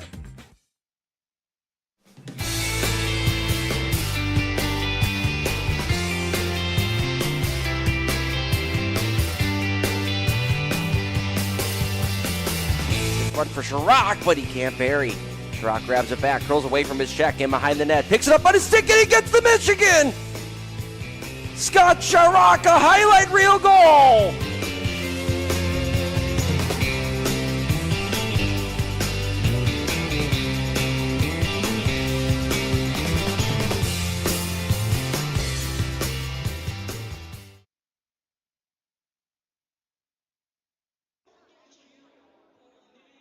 We welcome you back to the Raising Cane's River Center, where we are scoreless through 20 minutes. Andy Petzinger here for the intermission report. Right now, like I said, we are scoreless through one period of play. Two power play chances, though, for the Zydeco in that period. A penalty on Justin Samaro for holding, and Kirk Underwood for roughing. Nothing came of those. That first power play got a little more chances, though, for the Zydeco than that second one did. That was a pretty good kill for the River Dragons. But biggest thing to note of that first period is that it was a much different look from the Zydeco than we had seen in all of last game. And they've got 15 shots already through one period of play. They had 19 in total for the entire night last night. And they gave up 8 shots in the first to Columbus. So a good period there by both goaltenders. Let's take a quick look around the league. As, right now we've got Binghamton and Danville out in New York going at it, 5-3 in favor of Binghamton with about 5:15 left on the clock there. 2 goals for Tyson Kirkby. Gets him to 7 on the season. The Seawolves are taking on the Bobcats out in Virginia. Blue Ridge has a 4-1 lead. Only goal of the game so far for Mississippi is Curtis Hansen, former Zydeco. Out in Danbury, Connecticut, Patricks are down to Watertown 3-0. Trevor Newman has 2 goals in that game. Gets him to 4 on the season. And then out in Michigan, the Motor City Rockers are taking on the Monroe Moccasins. The Rockers have a 3-1 lead in the second period. Only goal there for Monroe is coming from Scotty Koach. So that is where things stand as of right now throughout the rest of the league. Right here at Baton Rouge, though, we are 0-0 through 20 minutes. Got 5 minutes until the second period starts. We'll see you then. Looking for the ultimate game day experience? Come to the Queen Casino in Baton Rouge. Wall-to-wall TVs mean you'll see every touchdown in HD. Place your bets and feel the thrill of every play with our DraftKings Sportsbook. The Queen Casino, where every moment is a win. There's a time we all know is coming, but nobody knows just when. If you don't have a plan or you don't understand how or where to begin, at church funeral services, we'll handle it all with care and passion. Church funeral services. We've gotten very good at roofing. We're good at the actual work, but also the documentation from the beginning. Getting everything with the client. What do they need? What are their needs? And then how can I give them a couple of options? And then from there, during the process, they know what's going on. And then at the end, feeling good about everything that's complete, and they're happy when they're done with their job. We do things with passion. Everybody here really is invested.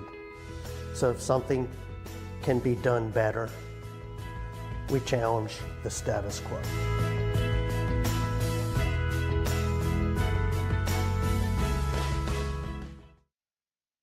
Dawn Seafood, our weekend brunch isn't just a meal. It's the moment you've been waiting for all week. Begin your legendary weekend with brunch favorites like our shrimp and grits, crab cake Benedict, and of course, bottomless mimosas. Let's be honest, the party doesn't start until Dawn Seafood hits the table. From our team at Don Seafood, we want to thank you for the past 90 years and cheers to many more together.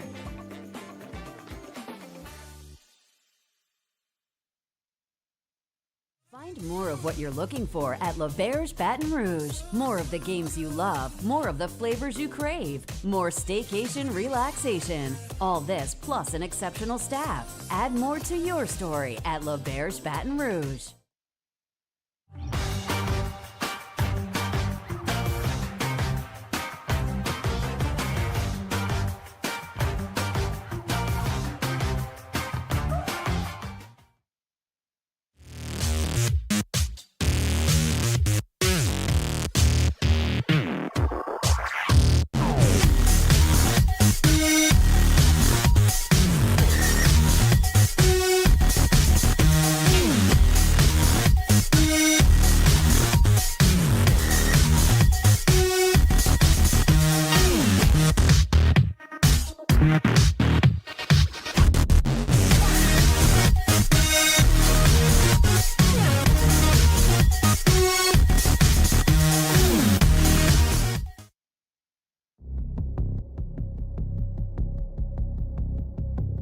Does he think he's better than us?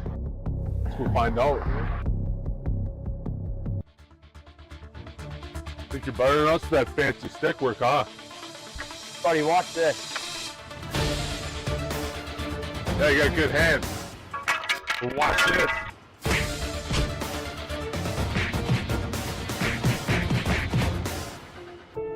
Let's get out of here, MJ.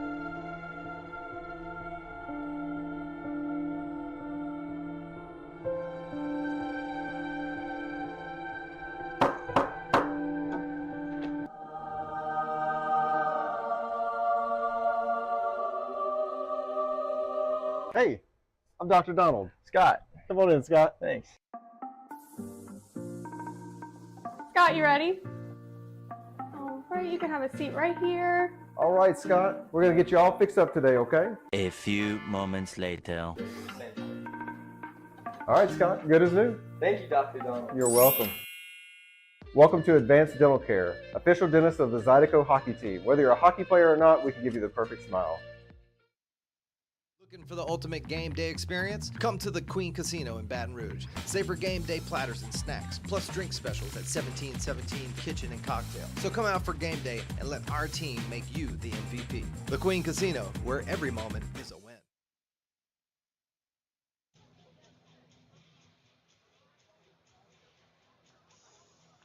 Welcome back to the Raising Cane's River Center, where both teams have taken the ice for the second period. We are scoreless through 20.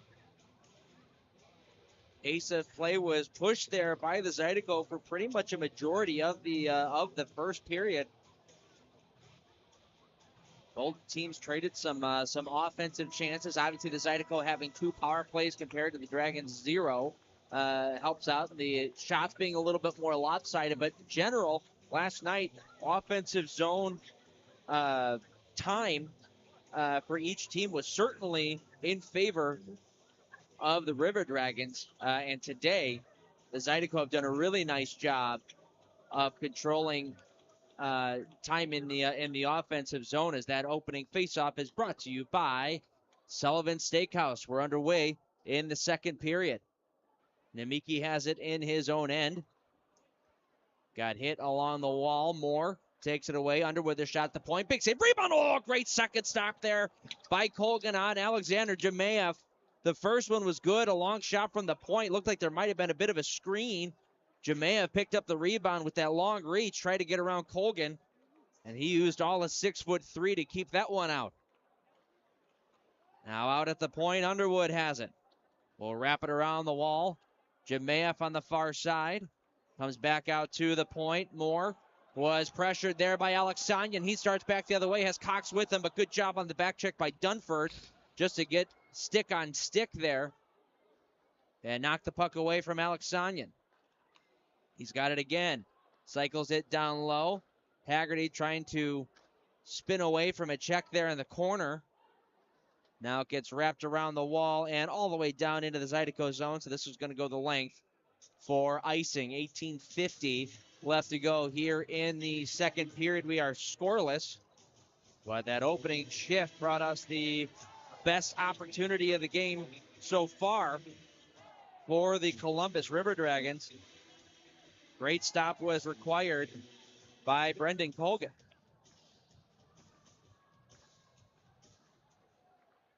Off the face-off, the Zydeco control.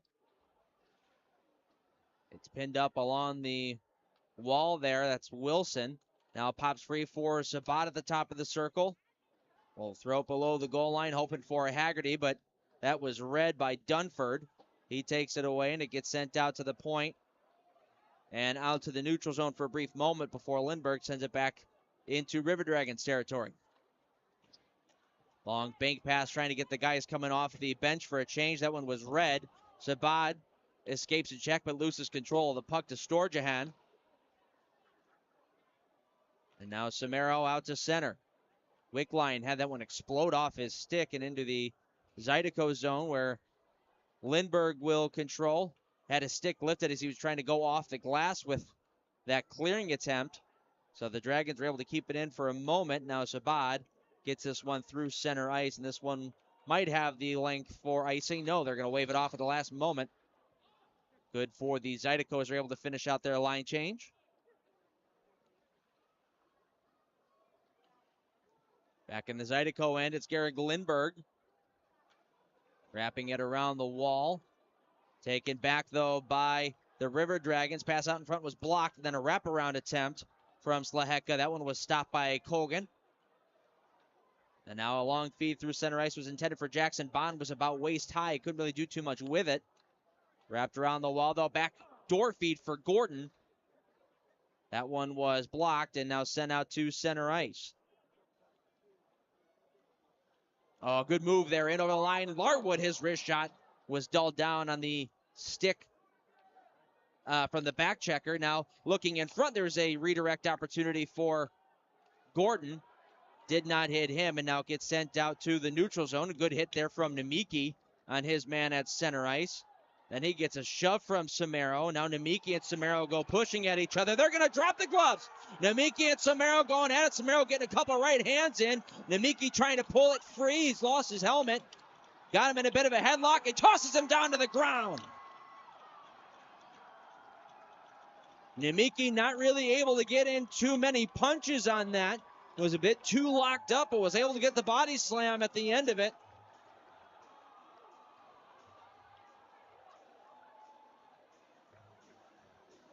That fight brought to you by Dr. Don at Advanced Dental. And Nemeki getting his third fight of the year. All of that started because the puck came out towards the middle of the ice. And Nemeki stepped up and hit the man as soon as the puck had gotten there. It was a clean play. It wasn't a blindside hit or anything. It was right in front of him. And they just didn't like the way that he was hit, I guess. Both guys decided to go at it.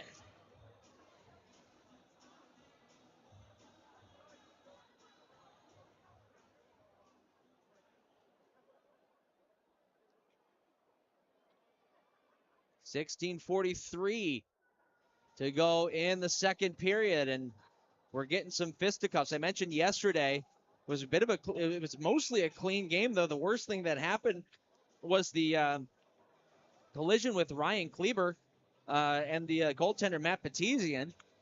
Other than that, there was really no fisticuffs or anything like that. And now we've got it. The Zydeco are actually going to be down here. So we're going to go to the Wilson Warehouse penalty kill. There's a shot from Jemayev in tight. That one was blocked to the corner. Oh, pass across ice goes off the skate of Cox and wide. Moore has it for the River Dragons. Dropping it up top for Dunford. He plays catch with McDonald. Lost it at the Fidelity sign. Was able to pick it back up for McDonald, who looks out to Underwood at the top of the crease, who's trying to shovel that one on goal, protect the puck, but whiffed on the attempt and it rolled in on Colgan. He will easily grab a whistle there and get his guys a line change.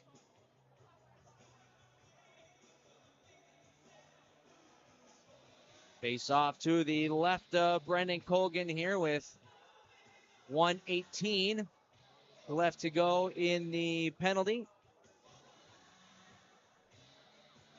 Miki will have to stay in there for an extra 3 minutes and maybe some change after that to finish out the fighting major. Now McDonald holds on to it. Going out to Dunford at the point. He and McDonald play catch. Dunford shot. That one was blocked by Larwood and sent all the way down. Larwood forcing Bernard to move that puck. Bernard has had a couple of adventures today playing the puck. So good idea by Larwood just to kind of pressure him a little bit. Here comes Moore in over the line, looking out in front for Jemayev, but he had that one in his skates, couldn't do anything with it. Now Moore, a one-touch pass out to McDonald, back to Moore. Now McDonald up top. Moore on the far side, his wrist shot deflected off of a leg and wide. Underwood has it at the point, gets away from his check, goes down for Moore, cross ice. Doe for McDonald, back to Doe. Looking for an open lane. There's McDonald, the shot save made by Colgan, the rebound, laying in the crease. Can't get it free, finds a way over to the River Dragons. Now a diving attempt by, I think that's Larwood. No, excuse me, that's Lindbergh. Able to get that one out to center ice. And that should just about do it. Zydeco have killed off another one. There's a wrist shot. That one was blockered away by Colgan. The rebound sits in the crease for a moment. Goes out to the point, now out to center. Here comes Cox back the other way. Looking up ahead for Kleber. Was unable to get it to him there.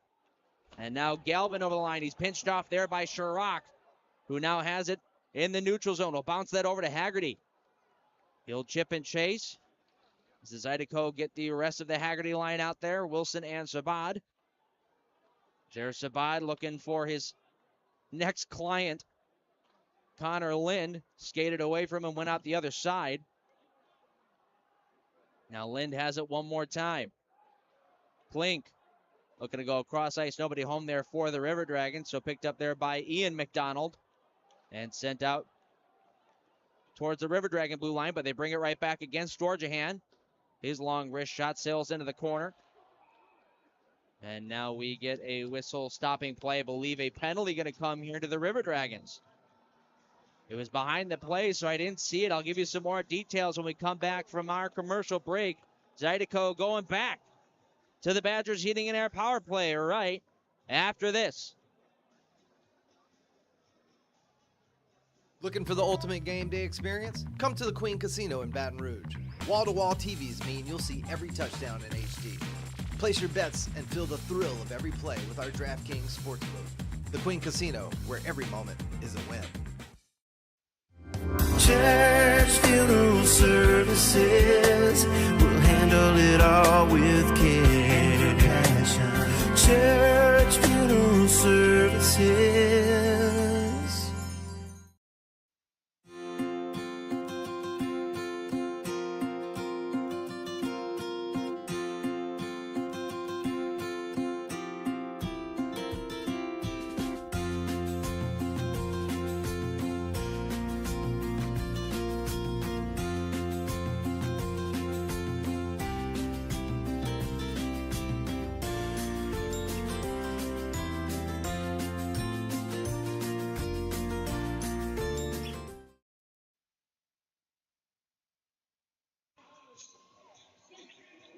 Back at Baton Rouge, we are scoreless here in the second period. Zydeco about to head to the Badgers Heating and Air power play once again. Fans, the Zydeco Coaches Show airs every Wednesday night inside the 1717 restaurant at the Queens Casino. Come on out and visit us in person or follow along right here on YouTube as Everett and I talk about everything Zydeco. Join us Wednesday nights at 6:30 p.m. Central. Zydeco Coaches Show brought to you by Queens Casino. So, opportunity for the Zydeco here after that TV timeout. Got some fresh legs out on the ice looking to cash in on this power play. Wilson has it. He'll cycle it down for Haggerty. Back to Wilson at the point. Sabat to the front of the net. Wilson walks in, fires one. Oh, that's a great save. Sammy Bernard. That's a big body, and Kevin Sabat right in front of him, and Bernard was able to look around on one side and catch it on the other. Take a look at it here. An opportunity to walk in for Wilson. And a good stop there from Sammy Bernard.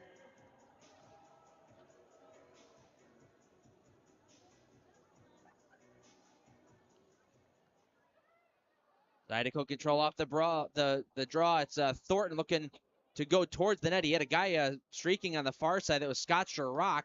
Thought he might have had a chance to get it over there, but he elected to shoot instead. Now Sherrock back the other way, starting the rush. Sherrock will flip this one to an open area. Sabat the first one there. Kicks it free. Gets wrapped around the wall. Thornton keeps it alive. Nice job. That took a funky hop off of the boards. Comes down to Wilson now. Got a man on top of him. Able to move it to Haggerty. Up top for Thornton. His wrist shot kicked out of there by Bernard. Now another shot. Oh, deflected off a leg and hit Bernard right in between the eyes. Now Sabat gets sent to the ice.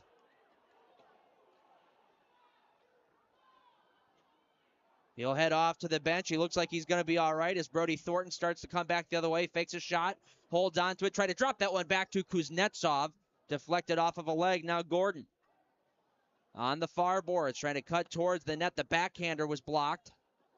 Now Gordon had his arm around one of the River Dragon players. We are going to get a penalty here. No. Looks like it's going to end up being a hand pass.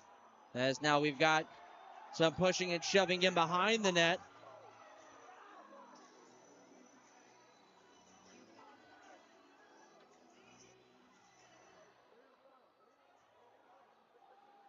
Don't really want to start too much here. If you're the Zydeco, you're still up. And you still got 38 seconds left to go on this power play.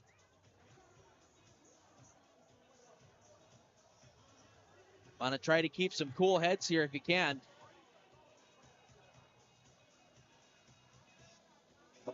Yeah, that original call, so I thought it was going to be a penalty. It was not. It's actually a hand pass on the Zydeco. So no infraction. The faceoff just comes outside of the zone.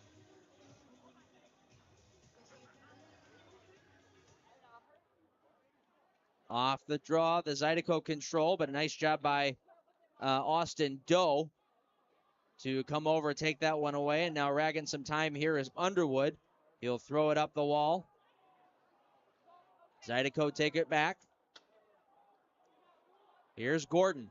Got some wheels through center ice. Gordon crisscrossing on Doe. Tried to drop that one off. One-handed pass, but Doe was all over it. Took that one away and sent it the length of the ice. Kuznetsov there to pick it up.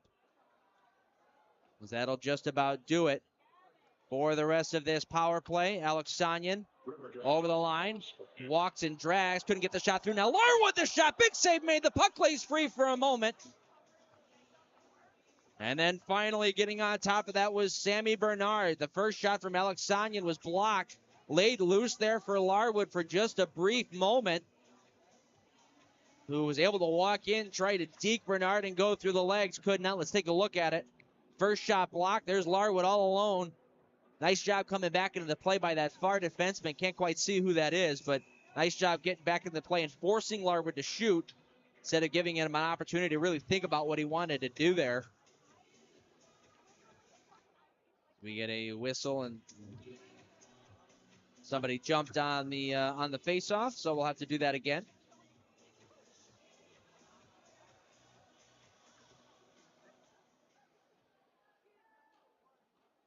River Dragons win this face-off. It's wrapped around the wall. Out to center ice it goes. Jemayev couldn't get around Lindbergh. He poked the puck off his stick. Didn't matter anyway. River Dragons were offside. 11:29 left to play here in the second period. We stay scoreless.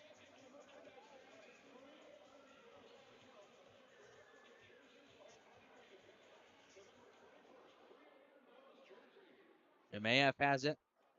We'll send it deep into the Zydeco zone. Kevin Sabat, good to see him back out there after he took a good lick during the power play. You can tell he was smarting a little bit. It's a tough dude, though. It's going to take a lot to keep him off the ice. Wrapped around the wall here, Lind keeps it alive. To McDonald at the high point. He'll drop it off for Anderson, walking in, shooting one. Colgan made the stop. Anderson again. There's a injured River Dragon player. That's Kyle Moore, I believe, number 15 on the ice. I didn't see what happened. It's kind of shield from my view here.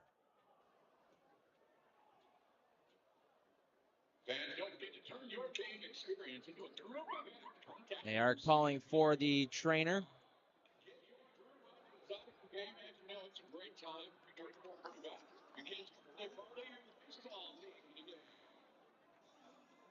Trainer for the River Dragons, that's Stephen Buckley, helping Kyle Moore off the ice. Moore able to get off under his own power for the most part there. So good to see that.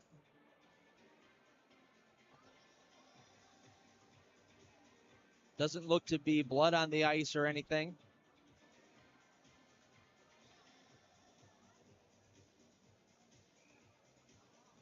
Face-off is going to come outside the Zydeco zone since the whistle was because of the injured Mississippi player, Columbus player.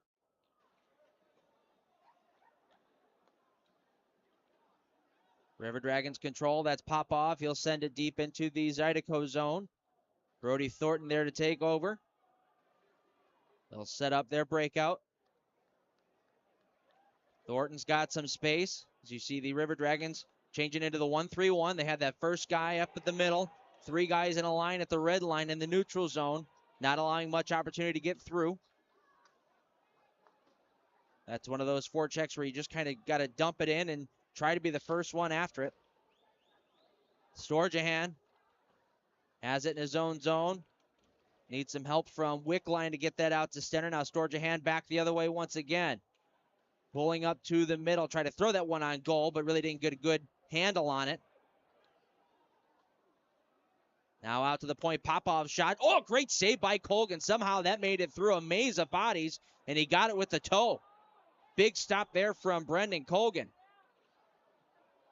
Zydeco have to be careful with this one as it gets sent up and hits the scoreboard. So we will get a whistle stopping play, and I believe we're going to go to our next TV timeout. 9:41 left to go here in period number 2. Scoreless here in Baton Rouge.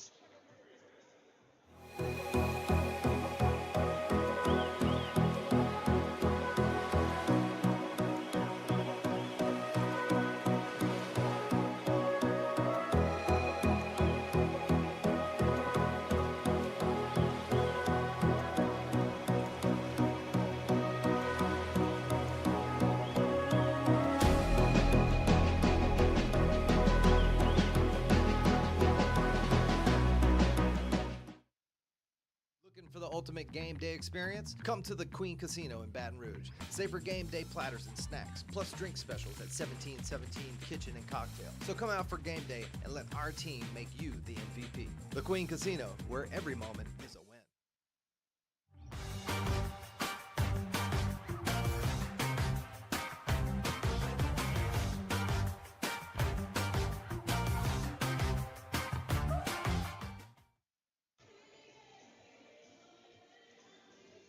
Jake Cox has just racked himself up quite the tab here at the River Center. That clearing attempt hit the video board on the right side, broke the screen. So Jake Cox is going to have to find a second, third, and 20th job in order to pay for that video screen. Out to center ice. It gets sent all the way down into the River Dragon zone. They battle for it there in the corner. Pops free to the River Dragons. That's Galvin trying to get it out, but couldn't get past the Zydeco. They'll try again a second time and flip this one not at the scoreboard and out to center ice.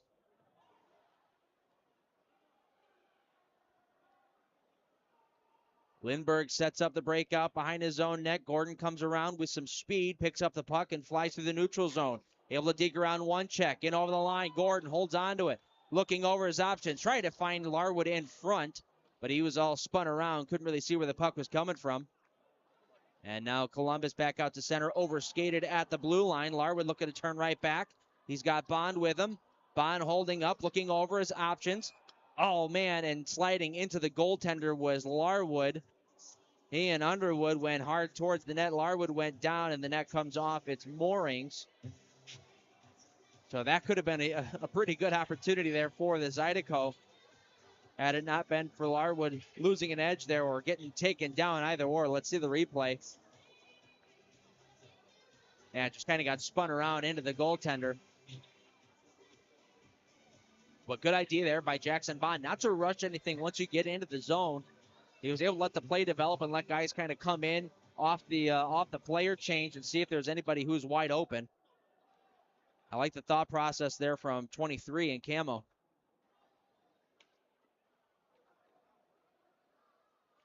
Brody Thornton in his own end.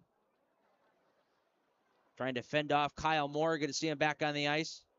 15 in white. Taken now by Rio Namiki for Sabati. Looks far side for Wilson's got some space. In our line, shooting one that was dulled down. Good stick in the lane by Hugh Anderson, who then clears it out to center. Sent high through the neutral zone. Namiki pinches to keep the play alive for the Zydeco. Sabad nearly overskated, was able to bring it right back again. Now Thornton. Couldn't get it past Moore and Jemayev. Now Moore over the line. Fights through Namiki. Dropped out to the point. Popov has it. Walks the line. Looking over his options. Throws it on goal. Easy stop there from Colgan to send that one up in the netting. And out of play. I see a question here. Here's where number 9 for Baton Rouge. That's Garrick Lindbergh. One of our newest players. Brought him in from Watertown. I believe this is now his 5th game with the Zydeco. Or excuse me, 6th game with Baton Rouge.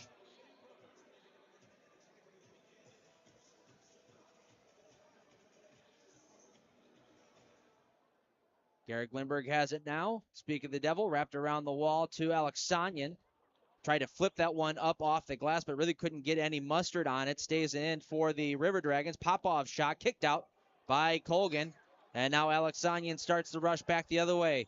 Short 3-on-2 here for Cox. Looking across for Sherrock. Backdoor for Alexanian, but he whiffed on the shot. Bounced over his stick. Now Cox again lays one in on net and hit the backside of Alexanian. He might not be able to sit for the next week, but here's Lindbergh at the point. He shoots one. That one was blocked by Bernard. Shooting gallery there for the Zydeco. Couldn't get one home. Now a long slap shot coming from Slahecka. That gets knocked away by a leaping Colgan. Now Alexanian tried to flip that one in again and whiffed on it for the second time. I need to check out that blade. Now Sherrock, a backhanded pass for Cox on the near side. He lets one go again, shrugged away by Bernard. Cox is letting it fly here against his hometown team, I would say. Cox is from Columbus. There's a long pass there. Did not connect and will go all the way down for an icing call. 6.5 left to play here in the second period. We'll come all the way back into the Baton Rouge zone.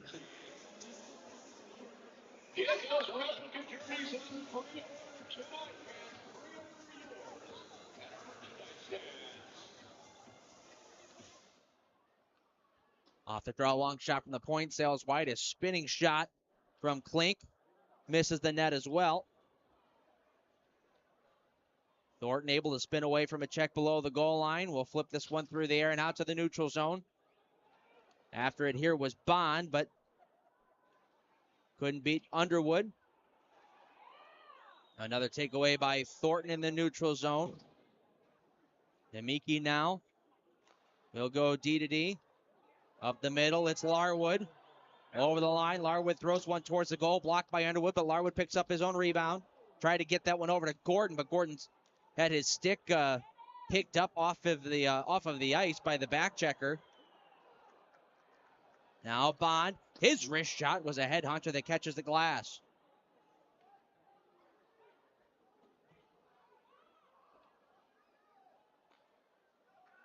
Dmitry Kuznetsov for Thornton. He comes over the line, fakes a shot, and throws it on net.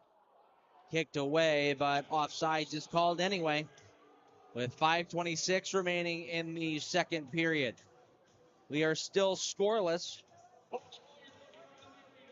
here in Baton Rouge.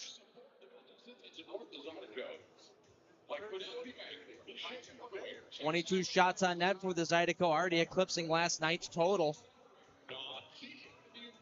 We still have another 25, maybe more minutes of this hockey game.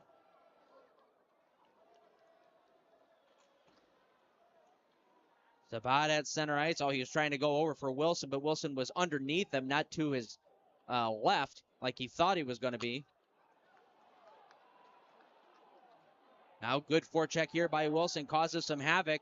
Gets the Zydeco the puck. Wilson out to the point. Lindbergh shooting one. That one was redirected by Sabat wide. Wilson in behind the net now. Trying to settle the puck down. Out to the point. Lindbergh. Trying to throw it down low. A bouncing puck finds its way towards Sabat. He got his stick in the feet of McDonald. Takes him down. And Sabat is going to sit down for 2 minutes.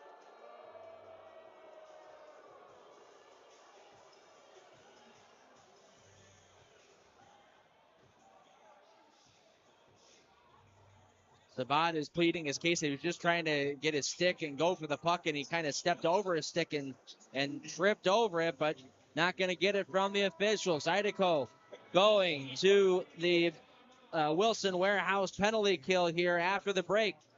0-0 is your score. We do things with passion. Everybody here really is invested. So if something can be done better, we challenge the status quo.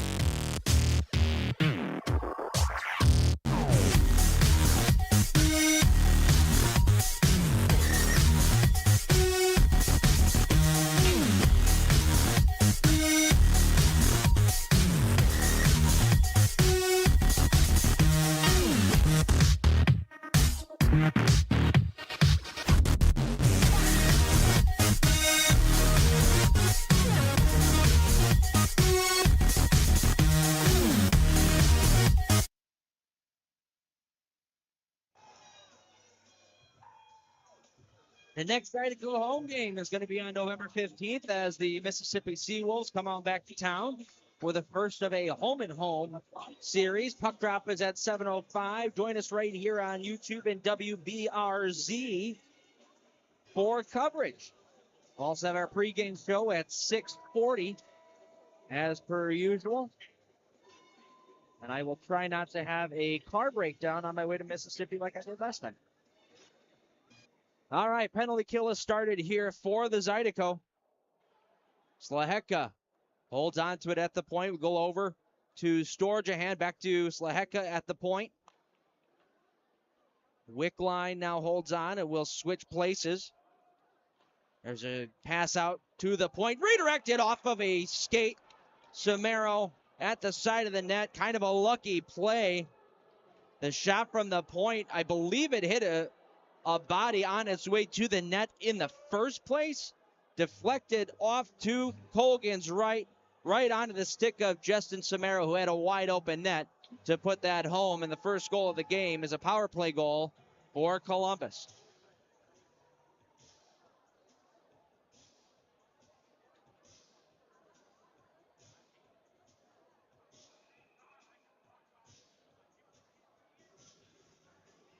With 4:21 left to go here in period number 2. The Zydeco are down by 1, but trying to get it right back. Here's Bond. In over the line, was knocked off the puck. Carrying on is Gordon. He's also thrown down to the ice, and Klink out to center. We'll move it over for Galvin. Bouncing puck finds its way onto Jackson Bond's stick. He curls away from another check into Miki now. Looking over his options, hits Larwood in the neutral zone. His cross-ice pass was intended for Bond, but hit a River Dragons skate, and into the River Dragons zone it goes. A turning shot from Jackson Bond was stopped by Sammy Bernard. Gordon at center ice. Has to move this over to Nemeki. Now up ahead for Larwood. That was read by Popov, however, and Klink back the other way. Moving it over. Backdoor pass for Doe. Didn't connect, and the Zydeco out to center. Here's Sabat. Had it stripped off his stick by Popov. Now Popov and Sabat go hammering into the corner. There goes Sabat's helmet. Now Popov going after one of the Zydeco in behind the goal. I believe that's Larwood. That was a huge collision in behind the net. Big enough to send Sabat flying and knock the bucket off his head.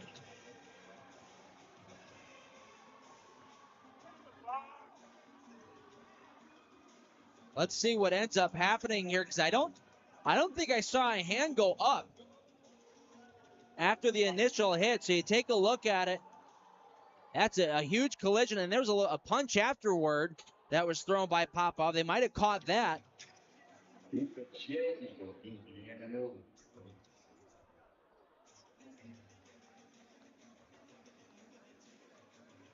Underwood is getting an explanation right now.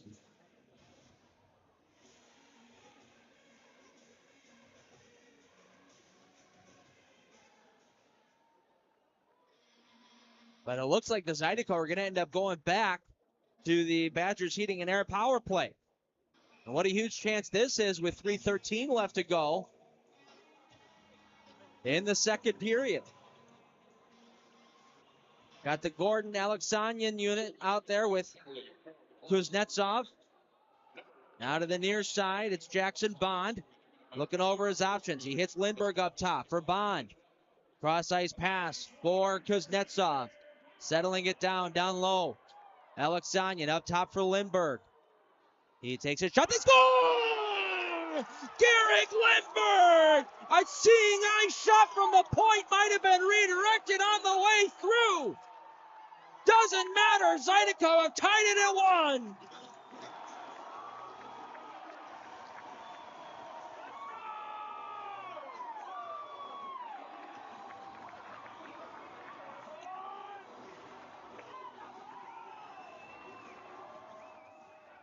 Perfect shot from Garrick Lindbergh. Get bodies to the net, throw pucks on net, good things are going to happen. Zydeco come right back and tie this game at 1. Oh, and now we're going to get a fight. McDonald going up against Connor Lynn. McDonald getting upperhanded. Oh, big right hand. 2, 3, 4, 5. McDonald throwing them with the rights. Oh, he gets another one in. Now he takes one from Lynn. McDonald's helmet's off. He's checking him. Takes a right hand from Lynn. They're going toe-to-toe. Takes him down at the fidelity sign. What a bout from Ian McDonald. Oh, and the River Center's on fire.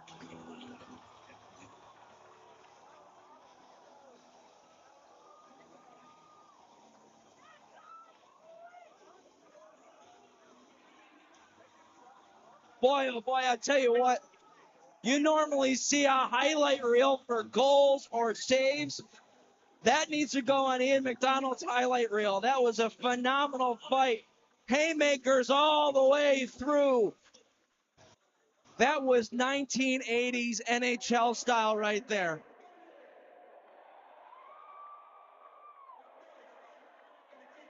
That's a great fight from Ian McDonald, and even better, he won the fight.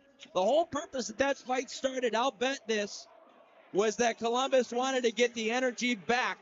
I bet that one was picked by Connor Lind, and he ended up eating a whole bunch of fists.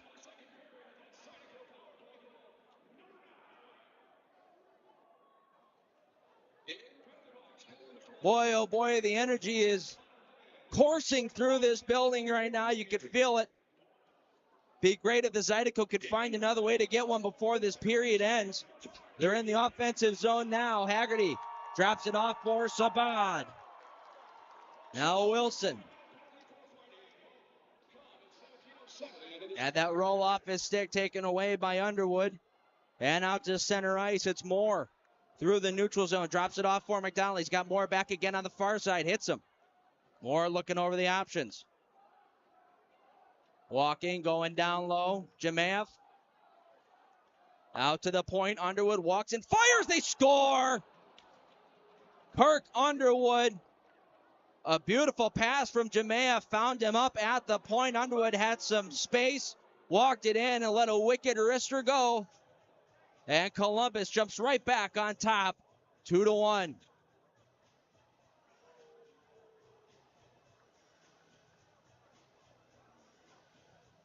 The Zydeco just got caught a little too low in their defensive zone. The forwards, who are normally supposed to stay up top, the two wingers, got sucked down just a little bit too low in the play and left Underwood alone up top. Had some space to walk in and fire it. Beat Colgan on the glove side.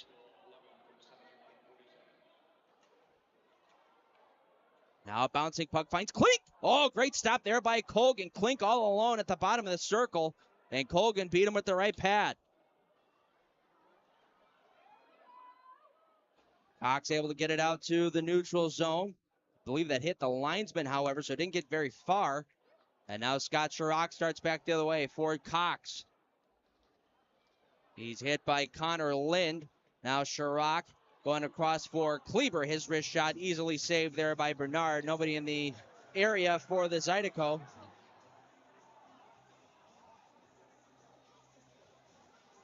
Now we get Elias Thompson having some words.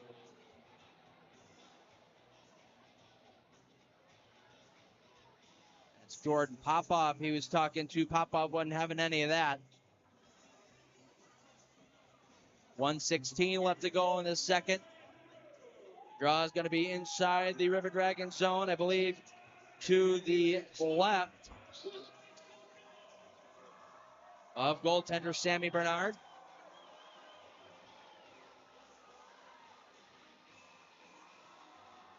Kuznetsov trying to pump the crowd up here. Kuznetsov, Larwood, and Bond out there with Namiki and Thornton on the back end. Let's see if we can get anything going here before the period ends. Wrapped around the wall, out to the point. Thornton able to keep it in for a brief moment, then sent out to center. And here's Samaro on the near side, behind Namiki. Samaro on the backhand, big save, made rebound. Oh, and a great second stop there by Colgan with the left pad. Couple big saves by Brendan Colgan. And now here's Larwood in. Larwood dropping off for Bond, but Bond was in a little too tight. He thought he was a little higher. And now the Dragons back the other way. That seemed like it might have been offside, but no arms are up. Here's Bond through the neutral zone. Try to poke that one free. Bouncing puck in the neutral zone. Kuznetsov has it. For Bond in the slot to the backhand. Big save. Rebound. Oh, coming over was Bernard. Oh, that was a great play. Came over to Kuznetsov, and Bernard beat him. Now Bond in behind. With 26 seconds left to the point for Thornton. Has to settle it down, looking over his options. Thornton shooting one. It was blocked. And now 3-on-2 back the other way. It's the River Dragons. That's Wick line. Couldn't get through Brody. Thornton now race for the puck. It's Wilson. Has it. Oh, lost it in the feet of the linesman. There were a possible 3-on-1 percolating there. And now we're going to get an offside call because it got caught up in the linesman's feet. And with 1.1, that'll pretty much do it for the remainder of this period.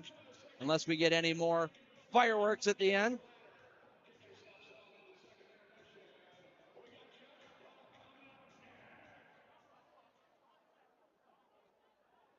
As puck is dropped, yeah, that will do it for period number 2. And what a period it was. 13 shots apiece. Didn't have any goals until the 15:39 mark when Columbus came through. Justin Samaro got a gift bounce, found him at the side of the net, was able to put home a wide open net. Put Columbus up 1-0. Garrett Glimberg answered right back. Minute and a half later, a long shot on the power play found its way through. Tied the game up at 1. Had 2 fights in that period, Rio Namiki and Ian McDonald.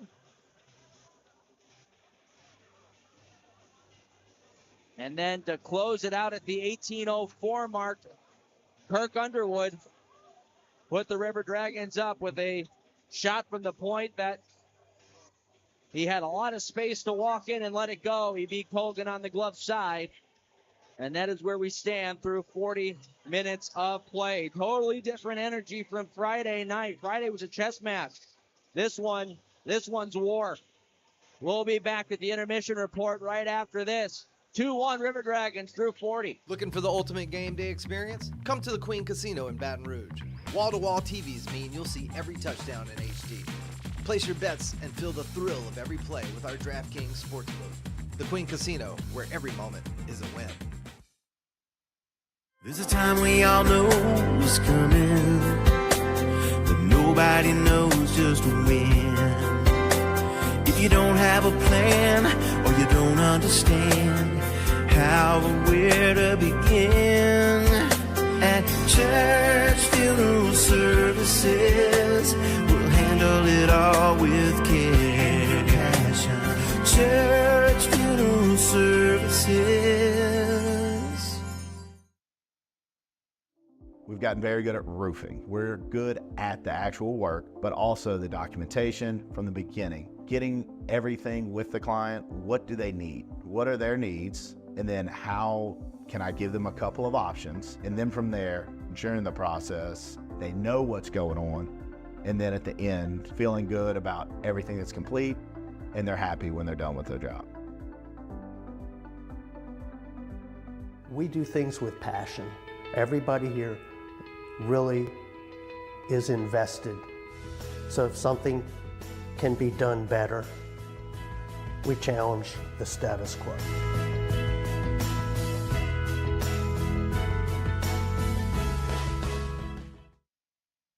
Don Seafood, our weekend brunch isn't just a meal.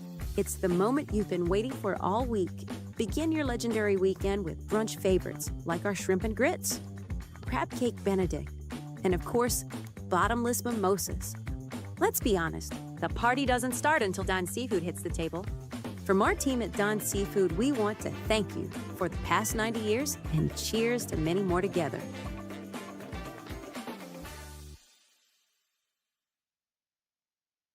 Find more of what you're looking for at L'Auberge Baton Rouge. More of the games you love, more of the flavors you crave, more staycation relaxation. All this plus an exceptional staff. Add more to your story at L'Auberge Baton Rouge.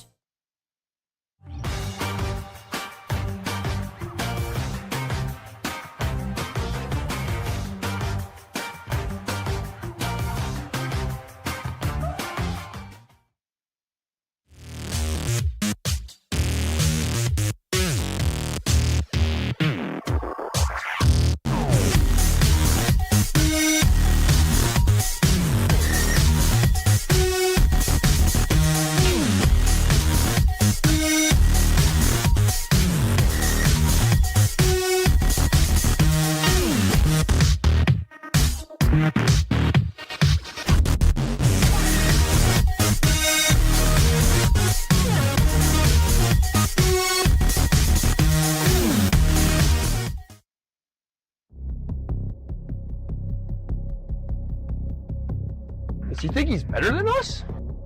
We'll find out. Think you're better than us with that fancy stick work, huh? Buddy, watch this. Yeah, you got good hands. But watch this.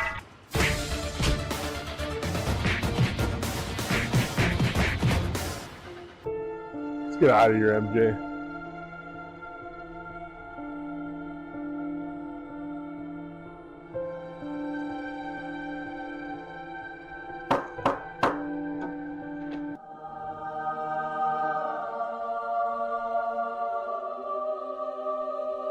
Hey, I'm Dr. Donald. Scott. Come on in, Scott. Thanks. Scott, you ready? All right, you can have a seat right here. All right, Scott. We're going to get you all fixed up today, okay? A few moments later. All right, Scott. Good as new. Thank you, Dr. Donald. You're welcome. Welcome to Advanced Dental Care, official dentist of the Zydeco hockey team. Whether you're a hockey player or not, we can give you the perfect smile. Looking for the ultimate game day experience? Come to the Queen Casino in Baton Rouge. Savor game day platters and snacks, plus drink specials at 1717 Kitchen and Cocktail. So come out for game day and let our team make you the MVP. The Queen Casino, where every moment is a win. Church funeral services will handle it all with care. Church funeral services. The 2024-25 Broadway at the River Center Theater season is simply the best, featuring 4 big, bold Broadway hits coming to Baton Rouge. The season opens with Shrek the Musical, the Tina Turner Musical, Chicago the Musical, and Pretty Woman the Musical. Get the 4-show package for as little as $235. That's less than $59 per show. Learn more at raisingcanesrivercenter.com/Broadway.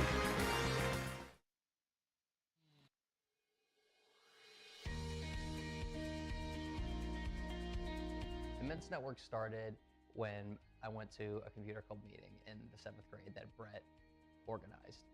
At that point, I had never met anyone that was as good at computers as Brett was. And by the 8th grade, we figured out that this was something that we could do professionally. We moved to Baton Rouge to go to LSU, and that's really where our business got planted. Give Immense a call. Let us show you how IT should be done.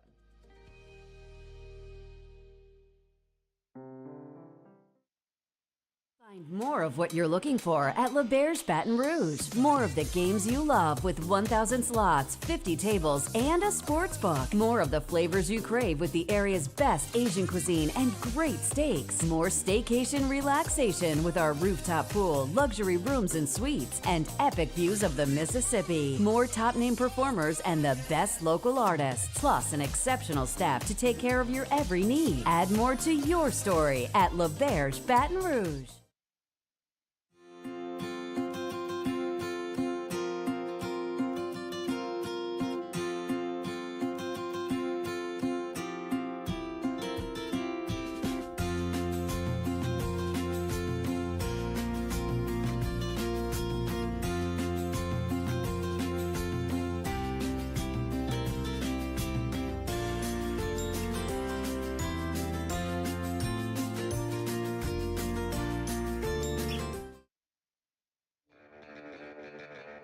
Are home problems turning your life upside down? Trust Southern Air Cooling, Heating, Plumbing, and Electrical to save the day. From electrical issues to keeping you comfortable, plumbing repairs, and even generators, we do it all. Southern Air Cooling, Heating, Plumbing, and Electrical, your one-stop solution for electrical, AC, plumbing, and generators. If you need us to save the day for you, call or visit us online at southernnairbr.com. For the ultimate game day experience? Come to the Queen Casino in Baton Rouge. Savor game day platters and snacks, plus drink specials at 1717 Kitchen and Cocktails.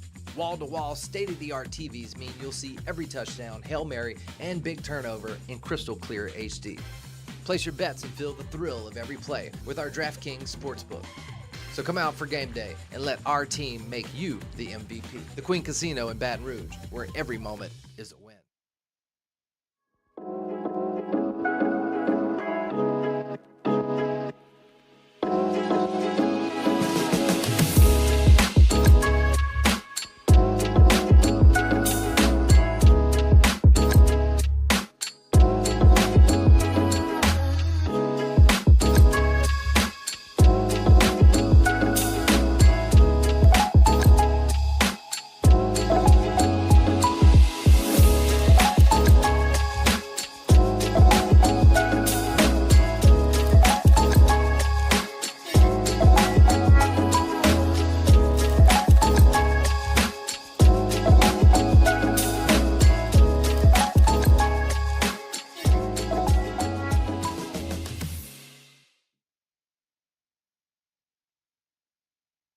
Tremonti's has meat. Tremonti's has seafood. Tremonti's has much more. Tremonti's on-site catering is the best in Baton Rouge. Our friendly staff brings everything to our client's location, set up, serves guests, and cleans up once our guests are satisfied and full. Tremonti's caters weddings, corporate events, parties, luncheons, crawfish and shrimp boils, breakfast, fundraisers, barbecues, and much more. Good meat ain't cheap, and cheap meat ain't good. Visit Tremontes.com, 225-751-7665.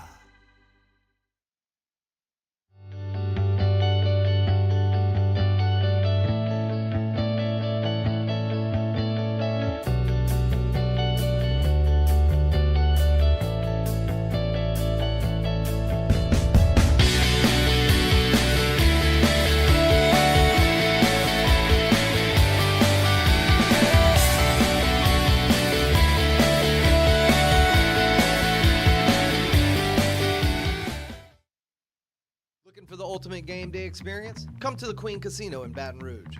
Wall-to-wall TVs mean you'll see every touchdown in HD. Place your bets and feel the thrill of every play with our DraftKings Sportsbook. The Queen Casino, where every moment is a win.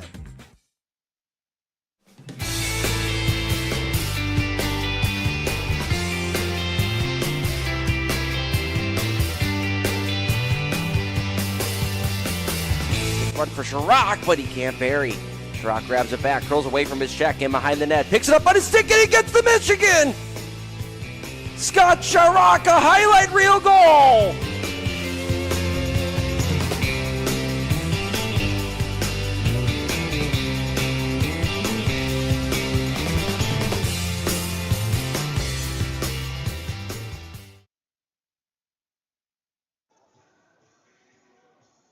Welcome back to Baton Rouge, where things are starting to get interesting. Zydeco trail the River Dragons by a score of 2-1. What a second period that was. We're all catching our breath over here. 3 goals scored, 2 by the River Dragons. First one was a power play goal, kind of a strange play. The shot from the point came through and it deflected off of a couple of bodies. It ping-ponged its way to the side of the net where Justin Samaro just kind of had it on his stick. And Brendan Colgan couldn't react quick enough. Samaro was able to slam dunk that one home to give Columbus a lead. Zydeco came back. Minute and a half later, Garrick Lindbergh on the power play gets his first in a Zydeco sweater. Walked the line, found a lane, threw it towards the net. He doesn't get an assist as of right now, but Narek Alexanian should get one for his net front presence. Took the eyes away from Sammy Bernard, the goaltender for Columbus. And then Columbus came back just under a minute later. Kirk Underwood found a lot of space at the top of the point. I had mentioned it, the forwards up top. Usually when it's on the strong side of the puck, wherever the puck is, that forward kind of stays down low to help out. Or excuse me, stays up high. And the forward on the weak side where the puck is not, usually kind of comes down a little bit just to kind of help out in the slot.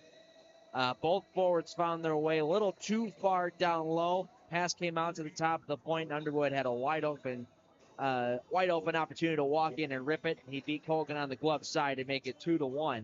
I think the highlight of that period for me, at least, was not just the one fight, but 2 fights. Rio Namiki got into it with Justin Samaro early on in the period, but later on, right after that goal was scored by Garrick Lindbergh to tie it up, Ian McDonald and Connor Lynn went toe-to-toe in a heavyweight battle.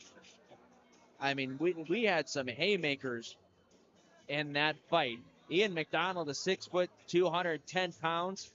Connor Lynn is 5'11", 175. So give the credit over to Connor Lynn to kind of stay in that fight with Ian McDonald. But they both were drilling each other right in the teeth, to be quite honest with you. So great fight for those guys, and got a lot of energy coursing throughout the building. That is for sure.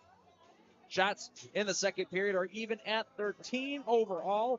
Zydeco lead it 28-21. Quick look around the league. Couple games are already finished up. Binghamton took care of Danville out in New York. A 6-4 final there. Tyson Kirkby with a hat trick. Out in Blue Ridge, just about to wrap up there. The Bobcats lead it 9-2 over the Seawolves. 9 goals, all of them scored by different players in that game. Kind of a crazy stat there. In Danbury in the third period, 6-0 Watertown. They lead it just a little halfway through the third period. in Danbury and out in Michigan. We thought we had some fisticuffs here. We've got a whole bunch of fisticuffs out in Monroe. A whole line brawl after the second period had ended. Everybody out on the ice throwing haymakers at each other. So if you got a chance after the game here, take a look at that. But not only did that happen, Monroe has climbed all the way back. They lead now 4-3. Last we checked in, they were down 3-0. They now lead 4-3. The current game-winning goal is credited to former Zydeco Declan Conway. It's his second, I believe, in a moccasin sweater. That will do it for the intermission report. We'll be back in about 3 minutes' time for the start of the third. It should be a doozy. Zydeco down 2-1 through 40. Looking for the ultimate game day experience? Come to the Queen Casino in Baton Rouge. Wall-to-wall TVs mean you'll see every touchdown in HD. Place your bets and feel the thrill of every play with our DraftKings Sportsbook. The Queen Casino, where every moment is a win. There's a time we all know is coming, but nobody knows just when. If you don't have a plan or you don't understand how or where to begin, at church funeral services, we'll handle it all with care and passion. Church funeral services. We've gotten very good at roofing. We're good at the actual work, but also the documentation from the beginning. Getting everything with the client. What do they need? What are their needs? And then how can I give them a couple of options? And then from there, during the process, they know what's going on. And then at the end, feeling good about everything that's complete, and they're happy when they're done with their job. We do things with passion. Everybody here really is invested. So if something can be done better, we challenge the status quo.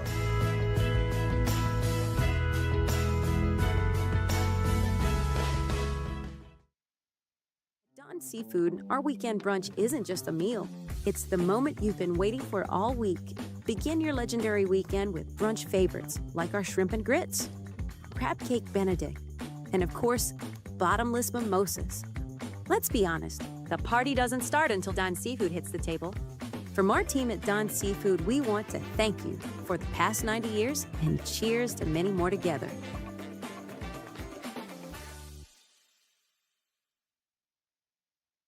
Find more of what you're looking for at L'Auberge Baton Rouge. More of the games you love, more of the flavors you crave, more staycation relaxation. All this plus an exceptional staff. Add more to your story at L'Auberge Baton Rouge.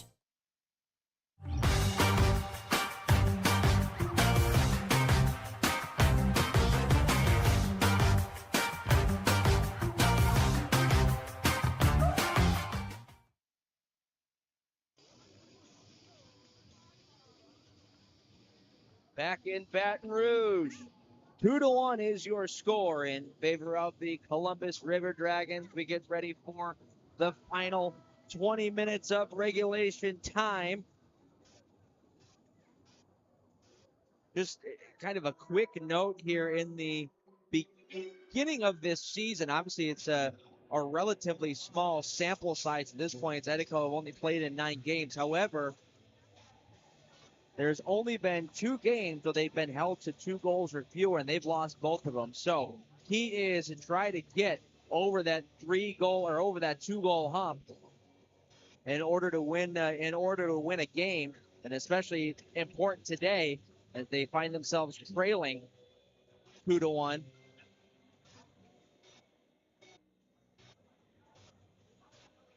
It'll be interesting to see how it plays out here as far as the rough stuff is concerned. Zydeco want to be smart.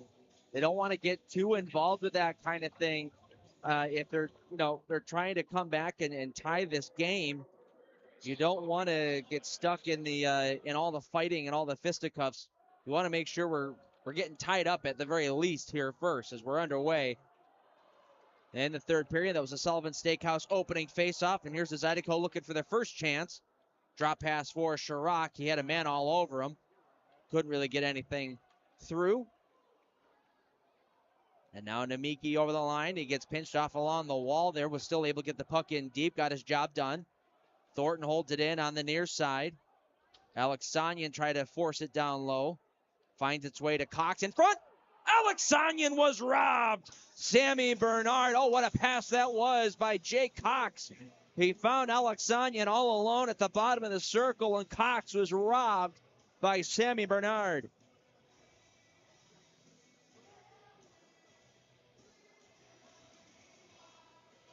Best save of the game so far for Sammy Bernard. Well, at least the most important save.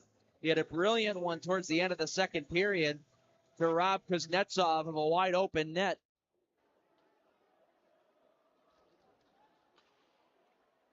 And behind the River Dragons goal, Slahetka will throw it up the wall. Storjahan out to center ice. He'll hit Wickline.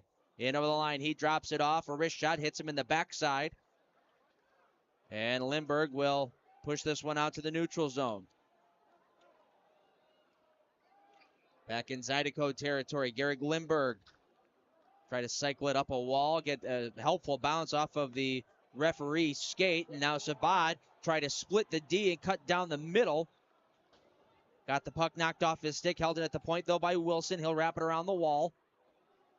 Bounces over to the far side for Justin Samero. He'll come out to center for Storjahan. Sees his team is changing, so he holds onto the puck to try to keep some possession.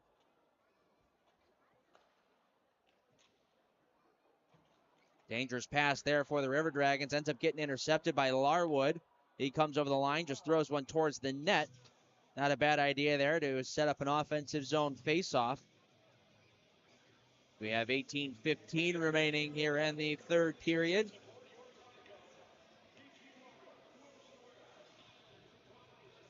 Draw is going to be to the left of Sammy Bernard.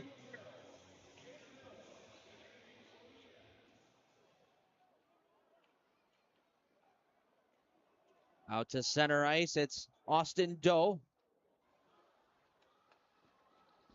Goes below the Zydeco goal line, taken back by Baton Rouge. That's Jackson Bond. Now wheeling through center ice, gets the pass back, was at his feet though, couldn't really do anything with it. And now Doe back the other way, going off for a change was going to be Gordon. Leads to a chance all alone, and a good stop was needed from Brendan Colgan. Now Thornton trying to cut toward the net, but getting in his way there was Kirk Underwood, taken away though by Thornton. He'll drop it off to Lindbergh at the point. His shot was dulled down. Now Thornton in behind, took a high stick. Might have been his own players though. Now Thornton tried to throw it towards the goal. Bounces out to the point. Nice shot to get away from a check there by Chirac. Tried to throw it towards the net, was blocked. Now a turnaround shot from Thornton was stopped. Larwood has it. Had it stripped off his stick, and out to center ice come the River Dragons. Underwood looking cross ice offside is Columbus.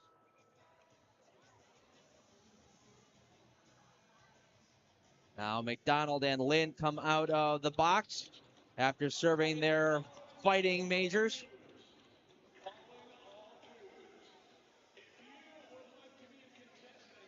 That last opportunity there for the River Dragons was because the Zydeco were coming up the ice, turned it over in the neutral zone. They came back the other way. Matthew Gordon was staying back, covering for defenseman. He went off for a line change, and it ended up being a 2-on-1 back the other way. Gordon had to hustle back in order to try to cut down the space that was there for Stephen Klink. He was in all alone, and Colgan had to make a really nice stop.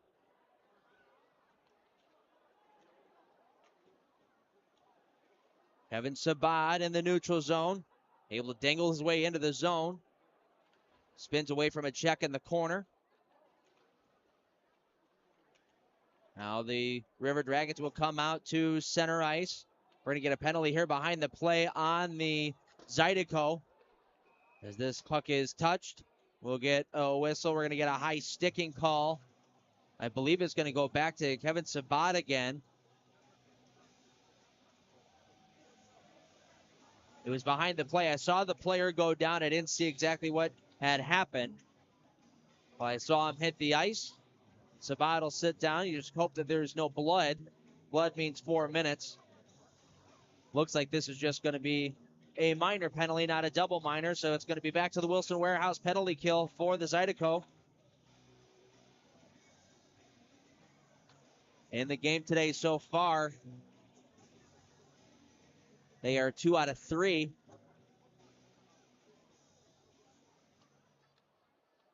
Off the draw, Slaheka has it. We'll move it over. There's a wrist shot, was blocked before it got to Colgan, cleared out to the board. Slaheka has it once more. He's got Storjahan on the far side. Decides to go to Wickline here at the near boards.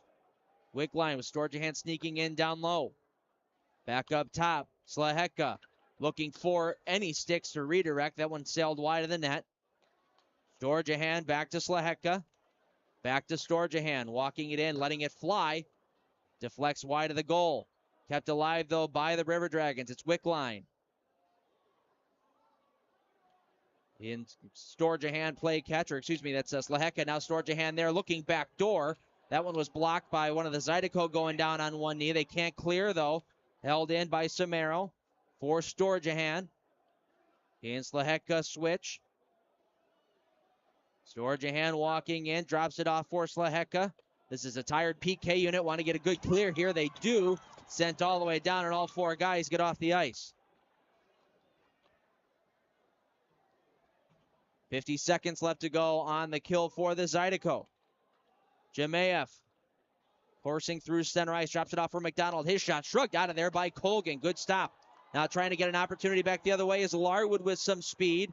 Had it knocked off his stick, and Lindbergh will follow up and just send it deep. And we get a whistle for an offside call here, but no, none of the Zydeco touched it in the zone. Not entirely sure why that whistle went. But yeah, it's going to be an offside here on the Zydeco. 15:05 left to go in the period. Nearly done with this penalty kill. Then they can go back to work in the offensive zone. Good job by Alexania to cut his man off there in the neutral zone. That was Anderson. He stripped to the puck and sent it all the way down again. Last chance for the River Dragons to try to get something going here on their power play. Throwing up for more. He'll drop it off to the middle. Bounces over to McDonald. He shot it just wide of the net. Out to the point, Anderson. Moving it over. Finds its way to McDonald. He ripped this one well wide of the net. Back to full strength. Hugh Anderson out to the point. Underwood shot. Oh, Colgan didn't see it. Thankfully, it went wide. Moore has it again at the point. To Anderson. His wrist shot. That was blocked to the corner. Anderson picks it up once more. Behind the net. Still to the outsides. Moore spins away from the check of Alexanian. Trying to find an open lane to get it to somebody. And now it finally squeaks out to center ice. A couple of the Zydeco are able to change. There was a long shift for Baton Rouge. They got some tired bodies out there still. Dropped off for Moore. Tried to cut towards the net. Swiped off the stick, but carried on. They score. Austin Doe had that one find his stick right at the top of the zone. He was able to lay into a half slap shot, and Colgan was screened all the way through. Never saw it until it whizzed past him, and Columbus has a 2-goal lead with 13:50 left to play in the third.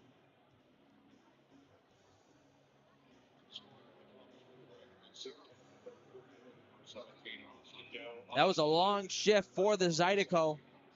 They had a lot of tired bodies out there who were unable to get off the ice after that penalty kill was over, which led to an opportunity there for Columbus to cash in. And good teams like Columbus, they are going to find ways to score on chances just like that. Slaheka turnaround shot. That one was stopped by Colgan. Bounces free for Jackson Bond. Skating through the neutral zone. An area pass for Chirac. Got it in his skates behind the net. Couldn't really kick it free. And Slaheka is able to get it up for Austin Doe, who comes out to center with it. Good strip there by Thornton. Knocks it away from his check. Zydeco get it into the River Dragon zone. It's Chirac. He'll come out to the point. There's Cox, his long shot deflected off of a couple bodies and just went wide of the net. Now Kuznetsov holds on to it. Tried a shot from the point, deflected high into the air to the corner. Jake Cox comes back out to Kuznetsov. Another long shot redirected up into the netting and out of play. 12:45 left to go here in the third period. Zydeco find themselves down by 2. Need to get a comeback started. Looking for the ultimate game day experience? Come to the Queen Casino in Baton Rouge. Wall-to-wall TVs mean you'll see every touchdown in HD. Place your bets and feel the thrill of every play with our DraftKings Sportsbook. The Queen Casino, where every moment is a win. Church Funeral Services will handle it all with care and passion. Church Funeral Services.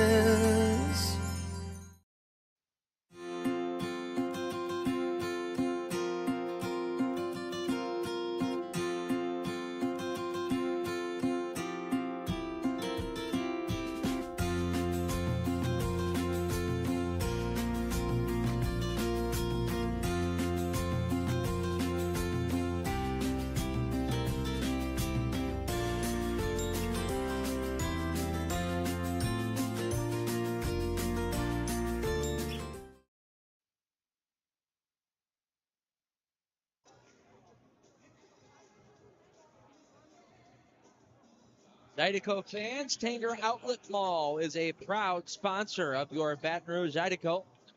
With hundreds of brands and unbeatable value, Tanger Outlet Mall has you covered on all fronts. Visit Tanger Outlet right off of I-10 and Highway 30 in Gonzales.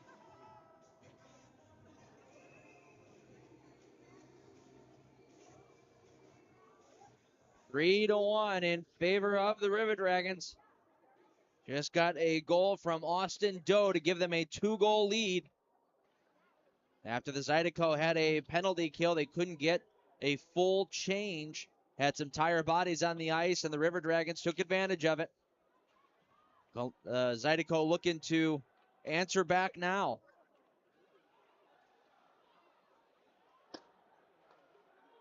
Alex Sonyan has it in his own zone. Goes high up off the glass and out to center ice. One-on-one. It's Jake Cox coming in over the line. Try to spin a Rama. Now try to throw it up towards the middle of the ice. Nobody home there for the Zydeco, though. And now Katola in the neutral zone. Send it in on net. Bernard reads a couple of Zydeco coming in. So he'll hang on to this one. Last chance here, if you haven't already, military jersey auction starting today. Ends at 11 a.m. on Monday. Go ahead and scan that QR code to bid on your favorite Zydeco player's signed military jersey that was put together by our very own Nick Levine, who's running our scoreboard. Former Marine Nick Levine. Jerseys look great.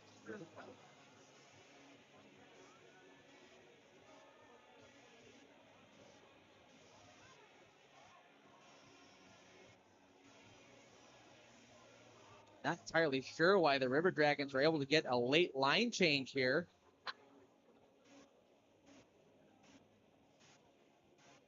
Typically, the home team is the one who has the last change.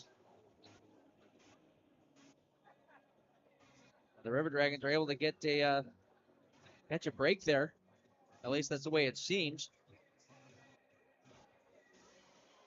All right, face off to the left of Sammy Bernard. Zydeco win this one. Back to the point, Lindbergh. The slap shot was blocked by Storjahan, who's trying to go off to the races. He does. He's got a 2-on-1 with Wickline. Storjahan for Wickline, but it was right underneath his stick. Couldn't get any wood on that. Thankfully for the Zydeco. Now Moore going cross ice. Oh, ice in the back of his head. What a pass. What a goal. Storjahan finishes it off. What an unbelievable pass that was from the point. And Alex Storjahan gets his third of the year and puts the River Dragons up 4-1.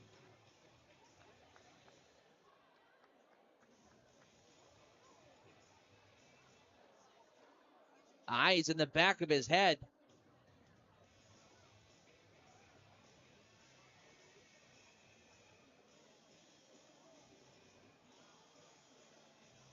Yeah, that was Moore. Kyle Moore. Eyes in the back of his head there. I'm not sure how he saw his man streaking down the wall, but he did. Then a backdoor pass found Storjahan. Was able to sneak it home underneath the outstretched arm of Brendan Colgan. So quite a hill to climb here for the Zydeco. Haven't really been in a position like this where they're kind of getting they're not getting the puck luck at this point. They're not getting a lot of puck luck, and you could say that you make your own luck. There are some times that the hockey gods just don't work that way. So it'll be interesting to see how the Zydeco kind of react to things really not going their ways. Here's another chance. Big save made by Colgan. The rebound gets swept in behind. Now Thornton through center ice. Cutting in over the line, walking and wiring one. That one goes off the glass. And chipped out to the neutral zone where Moore is waiting for it. Drops it off for McDonald on the backhand. His shot was stopped by Colgan.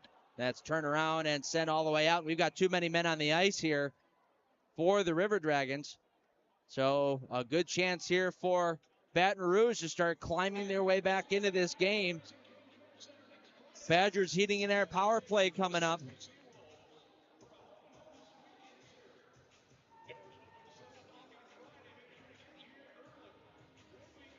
.46 left to go in the third.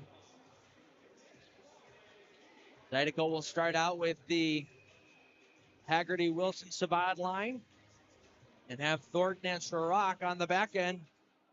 Off the draw, Thornton has it here. He'll walk the line, fake a shot, now throw it towards the goal, bounce wide. Below the goal line, it's Sabad. Try to force that one towards the front of the net for Haggerty. Didn't hit him. Now Thornton to Chirac. Cross ice, Wilson. Away from his check for Thornton, back to Chirac. His wrister never made it through. Haggerty back to the point. Chirac tries one more time looking for the tip from Sabad. Missed his stick. Now Chirac again at the high point. Another wrister. That one's gobbled up by Sammy Bernard as that one sailed all the way through. Didn't touch any sticks. Couple good opportunities there for the Zydeco to throw it on net and try to get some deflections, try to take the eyes away from Sammy Bernard. Couple shots missed the net. Couple just missed some sticks. That last one found its way on net, but couldn't get any deflection on it. New unit out. Kuznetsov, Alexanian, and Larwood with Bond and Lindbergh on the back end. Thrown up the wall by the River Dragons. Not out. Good job by Bond to pinch in and keep that one alive. Kuznetsov here on the near point will walk it down. Larwood dropping it back for Kuznetsov, going cross ice for Jackson Bond. He'll shoot one. Shrugged away there by Bernard.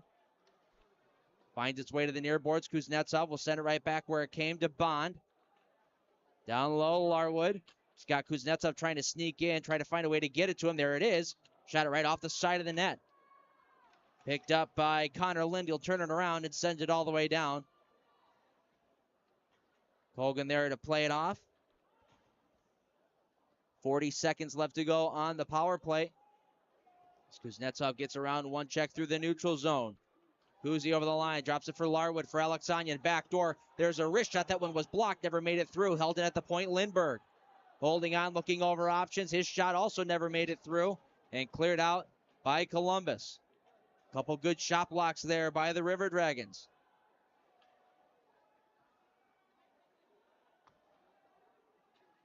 Wheeling through the neutral zone here, it's Elijah Wilson. As it stripped off his stick at the red line, Chirac carries on. Able to force his way over the blue line. Gets stuck along the wall, however. Wilson comes out of there with it. Throws it to an open area as we're back at full strength. Sabad tied up. McDonald carries on for the River Dragons. Out to center. He'll hit the red line and dump it in deep. Half of the period gone here in the third. 4-1 in favor of Columbus. They've got control of it in their offensive zone. The wrist shot sails wide of the net. Out to the points, Lehecka. Moving it over for Storjahan. Now McDonald back for Storjahan. Out to the point. Long shot. Sails wide. Picked up by the Zydeco Wilson. He'll backhand this one through the neutral zone and down into River Dragon territory. McDonald back the other way. Pinned up along the wall there by Thornton and Alexanian. Now it pops free for the Zydeco, and out to center ice it goes. Here comes Alexanian out to center. He's got Cox with him. Alexanian around one check to the forehand. Big save, rebound. Oh, swept away from Cox just as he was coming in to the crease area to sweep up that rebound. What a job by Alexanian to dangle his way through the defense, find his way to the net, and get a shot off. Great save by Sammy Bernard, and Jake Cox just had that one swept away before he can get a shot off. Kuznetsov sails it over the net. Out at the neutral zone, Lindbergh. Dropped off Kuznetsov. He'll walk in and let one go. That one goes into the glove of Sammy Bernard, who hangs on with 7:09 left to play in period 3. 4-1, River Dragons.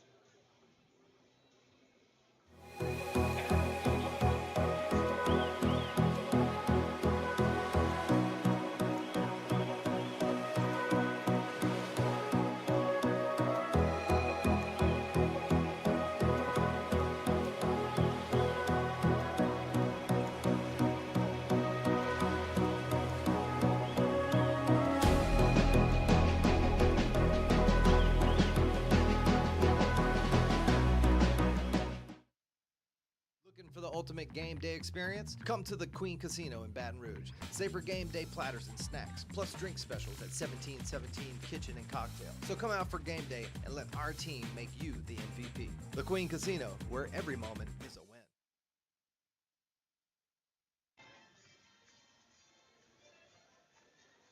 Back at the Raising Cane's River Center, just had a standing ovation for all of our veterans. Said at the beginning of the broadcast, we'll say it again. No bigger thank you to you guys than anyone else for putting it all out on the line for our country.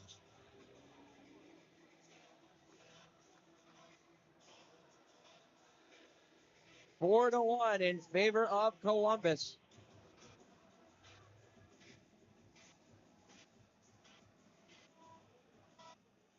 Couple of bounces going the River Dragons' way. Zydeco working hard here. Just haven't been able to get the bounces to go their way. You saw Jake Cox there a couple minutes ago. That's a wide open net. And he had it swept away from his stick at just the very last moment. Now back the other way. Here's Jackson. Bond goes right off the side of the post. Bond has it again here in the near corner. Bond out to the point. Long shot from Kleber, never made it through. Now Elias Thompson on the far side. Banks some bodies. Stays inside the offensive zone. Picked up, however, by Hugh Anderson. He'll come up the wall for Doe. River Dragons out to center.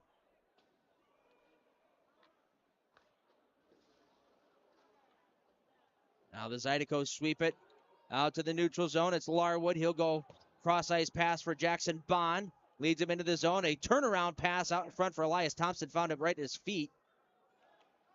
And now the River Dragons out to center. Austin Doe back the other way. Doe holding on to it. Goes in behind the net, looking over some options, waiting for the play to develop a little bit. Dunford's wrist shot, looking for the bank. Got it towards the front of the net, picked up by Moore. His turnaround shot was blocked. And now here comes Elijah Wilson back the other way. He and Sabat over the line. Wilson walking, trying to open up some space coming to the near side here. Still went off of a leg. Bounces back to the goaltender Bernard. And we'll get a whistle with 5:44 remaining in period 3.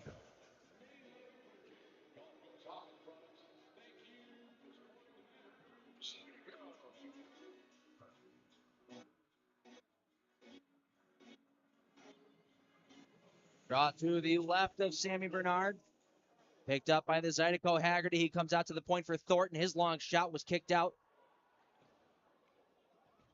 And it comes back out to the neutral zone. Brody Thornton. For Elijah Wilson. Gets redirected deep into Columbus territory. In behind the net, gets stuck on top of the net. It looks like goaltender is down, trying to hide it. They score! Off from behind the net. I'm not entirely sure what the goaltender was thinking there, Bernard. He laid down in the crease and tried to cover the puck from inside the net. Elijah Wilson was able to poke it free, and from his belly was able to take it from behind the net, wrap it around with one hand, and get it into the back of the net. The Zydeco have cut the lead in half, 4-2.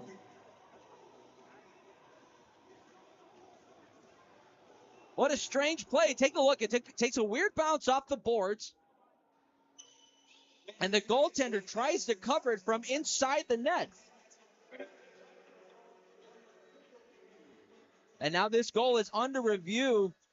Now it'll be interesting. Call on the ice is a goal. Let's keep that in mind. It has to be absolutely 100% sure that this is a no-goal in order for them to wave this off. Typically, when the puck goes on top of the net, the whistle is supposed to go because it's a dead puck. It's out of play. But if they see it moving on top of the net, they typically keep the play alive because they're able to bounce it back into play again. So clearly the referees, the officials, thought that the puck was still moving around enough for this to still be a live puck. And once again, call on the ice was a good goal. So it has to be conclusive in order to overturn it. It's a good goal. 4-2.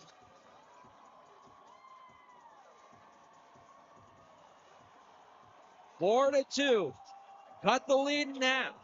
Elijah Wilson picks up his 4th of the year on one of the stranger goals that you're going to see. But they don't ask how, they ask how many. And on top of that, this was a replay, a coach's challenge that was lost by the River Dragons. So now the Zydeco go on the power play. Let's paint a picture here. You just scored a goal. You get a power play right after it. This power play has been known to come in the clutch. You get a power play goal here, and especially early on, you got a good 3.5, 4 minutes to work with to try to get one more.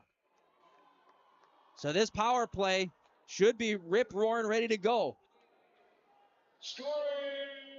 Brody Thornton starts it out, moves it up for Elijah Wilson. And they're going to give it to Sabat instead of Wilson. Let's see if that ends up getting changed. Doesn't matter. Zydeco are 1 goal closer. Here's Wilson on the far side. Back to Sabat. Oh, Sabat thought he had a man behind him. He did not. And it gets sent out to the Zydeco zone. Don't touch the puck. Too many men. They're going to get it. Yep, too many men on the ice. Jackson Bond jumped over the ice, trying to get into the play. He saw his man was changing. Puck came to him, and the Zydeco power play, Badgers Heating and Air power play is now over.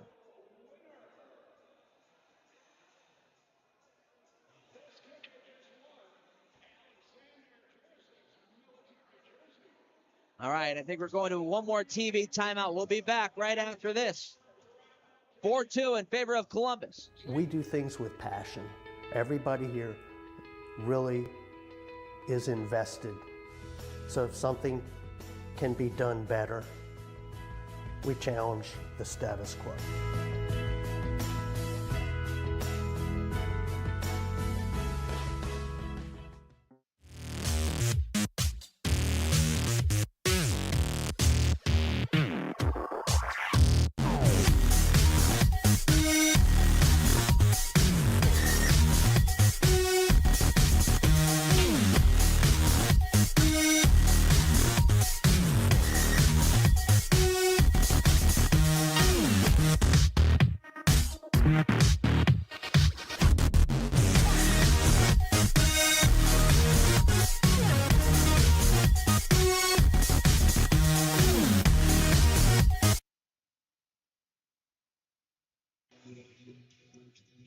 Would you like to have one of the Zydeco come visit your school or event? Contact Grace at brzydeco.com to schedule a meet and greet with your favorite Zydeco players. We'll be 4-on-4 here for the next minute, 27 seconds, and the Zydeco go back to the Wilson Warehouse penalty kill. 4-on-4 might not be the worst thing for the Zydeco. Fast team, offensive-minded. There's a lot of space out on the ice. So it might not be a terrible thing to be 4-on-4, but you certainly would rather be on the power play, that's for sure. Here's Lindbergh with it. He'll chip it up ahead. Goes on goal. Bernard able to play it off to the side. Take it by Slaheka. Slaheka might just want to hold this puck for a little bit, try to kill off some time. Now McDonald. He'll come cross ice. Popov escapes one check, now a second in over the line. His wrist shot, that one was stopped by Colgan. Rebound was there for a moment. Cleared out by the Zydeco, and Kleber has it now. He's got Chirac on the near side. Kleber decides to just skate it up himself. 3-on-3 through the neutral zone. Dropping it off for Chirac. Chirac for Lindbergh. Both defense are pinched in now. Got to get one out. There we go. Now McDonald has it for the River Dragons as the Zydeco go for some line changes. Up ahead for Doe. Doe trying to get around Kleber. Kleber sweeps it off his stick. And now taken by Jackson Bond. Near side Thornton. Pass was behind him, so he has to go back and grab it. Kleber helping out. Passes in between two Zydeco players, will go all the way down for an icing call. 3:28 left to go in the game. About a half a minute left to go on the Zydeco penalty. 5 seconds left to go on the River Dragon penalty.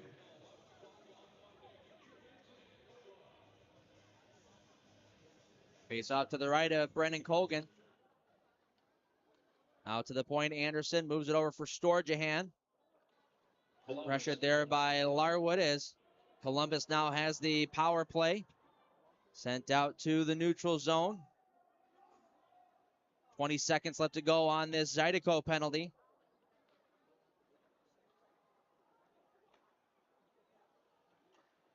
Now Storjahan gets the cross ice pass, bounced off his stick. Brody Thornton takes it away. We'll backhand this one down. Oh, I don't think Thornton knew that Bond was all the way down there, but Bond read the play, was just a little bit too far ahead of him. Otherwise, he had a breakaway from the blue line in.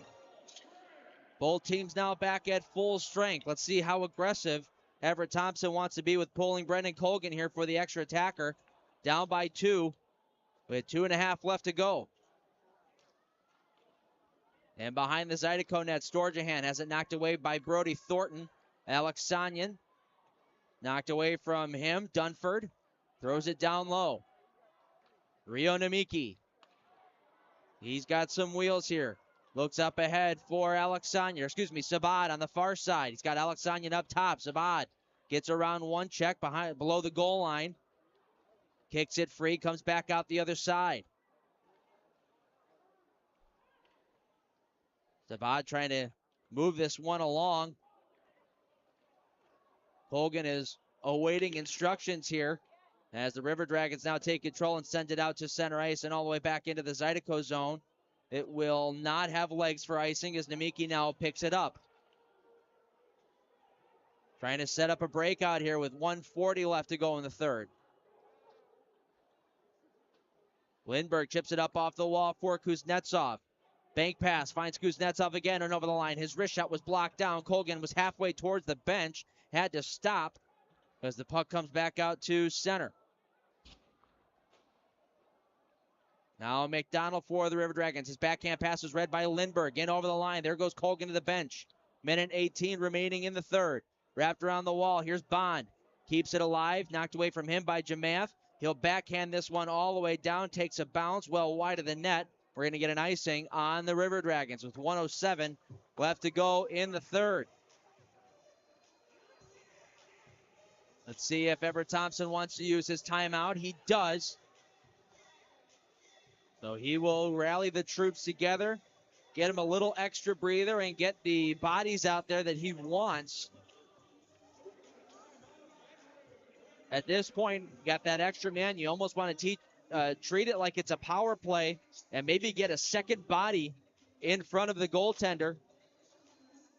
Really take away his eyes. Shots have got to get through here, though. If you're going to be on the outside, it's going to be on the point, you're going to be near the wall. Shots have to get through. They can't get blocked, as if they do, it's a breakaway the other way. You got no goaltender to save it.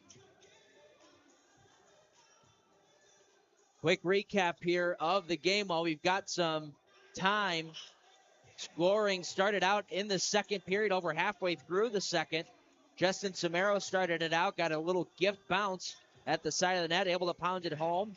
Garrick Lindberg, a minute and a half later, got his first in a Zydeco sweater from Kuznetsov and Alexanian. That tied the game at 1. Just under a minute after that, Kirk Underwood got the puck at the point, had a whole bunch of time to walk it in and wire it. Went over the glove of Colgan, and Austin Doe in the third was able to give the River Dragons a 2-goal lead. Found the puck at the top of the zone, was able to wire it home. Then Storjahan on a beautiful passing play made it 4-1, and Elijah Wilson on a weird one. They did credit him on the score sheet. On a weird one, was able to cut the lead in half, and that's where we find ourselves. There's the pass out in front. Picked off there by Bernard, and we'll get another whistle stopping play. So right now we've got Zabad, Sharrock, Wilson, Nemeki, Haggerty, and Thornton out there for the Zydeco. Off the draw, Zydeco win it. Thornton has it. Try to throw it towards the net. That one was blocked, and it gets chopped out to center ice. Race for the puck here. Nemeki the first one after it. Got it turned up quickly here as there's only 45 left on the clock. He'll come up the wall with it. Good stick in the lane there by Jemayev. Carrying on, though, are the River Dragons. Coming back and helping out was Haggerty. And now back is the Zydeco. Long cross ice pass was in the skates of McDonald. River Dragons send it right back. Jemayev from center ice sent it wide, but he was after the red line, so no icing. Now, oh, goodness gracious, a redirect trying to get into the River Dragon zone. Goes right up into the face of Dunford, but he has a half shield on, as everyone is required in this league, and that might have saved him from a bloody adventure. Face off just outside the River Dragon zone. Everett Thompson keeps Colgan on the bench. New lines here are Larwood, Alexanian, Kuznetsov, and Bond with Lindberg. And I believe that's Brody Thornton still out on the ice. There's a shot from Bond on the far side that was stopped by Bernard, who was trying to play it, but it was stuck in his mitt. So we'll get another whistle with 13.4 left to go here in the third.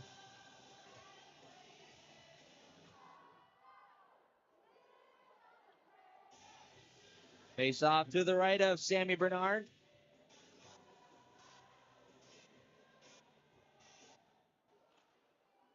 Picked up by the Zydeco. Lindberg at the point, throws it towards the goal, gets blocked. Backhand pass out in front, they score! What a pass by Brody Thornton. Found Eric Alexanian alone in front, right in between the hash marks. Was able to get it past Bernard. And with 5.8 left to go on the clock, it's 4-3. Needs to be a perfect setup off this faceoff here for them to really have any shot at coming down. And they're going to need to have a little luck from the hockey gods to have everything work out perfectly. As you see how this whole play developed. Beautiful backhand pass by Brody Thornton to the middle. Found Alexanian. Faceoff is down. Lindberg looking up ahead, trying to force it up to Sharrock, taken away by the River Dragons, and that is going to do it. So the Zydeco, once again, not looking for consolation prizes or anything like that, but this River Dragons team coming into the game had given up 1 goal all year long. They were able to find a way to get 4 on them in the weekend, something that is extremely tough to do with the way that they put up their defensive wall. And not only that, at the end of the day, as we now welcome you to the Southern Air Heating, Cooling, and Plumbing postgame show, not only did they get 4 goals on this team throughout the weekend, tonight alone, 47 shots on net. We talked to Jackson Bond before the game about, how it could be frustrating for this team who was so used to putting up 40 shots a night, only to be held to 19 yesterday. And he said, we knew we weren't going to get 40 shots against this team. That's not how it's going to work. They're too good defensively. We'll take a look at today. 47 shots on net, right? Now, you can ask Everett Thompson about quality and quantity of shots. A lot of these shots ended up being from the outside, but they did a great job today at penetrating a lot more to the inside, the slot area, and getting some opportunities in tight. So 2 losses, regulation losses for the Zydeco, puts them in 3rd place right now by my tallies. They've got a 5-3 record. Columbus improves to 6-0 on the season. They go up against Athens next week. That should be an interesting game to watch, to say the very least. But for your Zydeco, next game for them is going to be against the Mississippi Seawolves right back here at the Raising Cane's River Center. The curse of a home and home at 7:05. If you can't make it in person, we'll be right here on YouTube at WBRZ for the pregame show starting at 6:40. So feel free to tune in early on for that as we start the weekend series against Mississippi. We thank all of you for tuning in and everybody behind the scenes for making it all possible. Zydeco dropped 2nd game of the series by a score of 4-3. Andy Petzinger signing off. Good night, everyone. Go Tigers.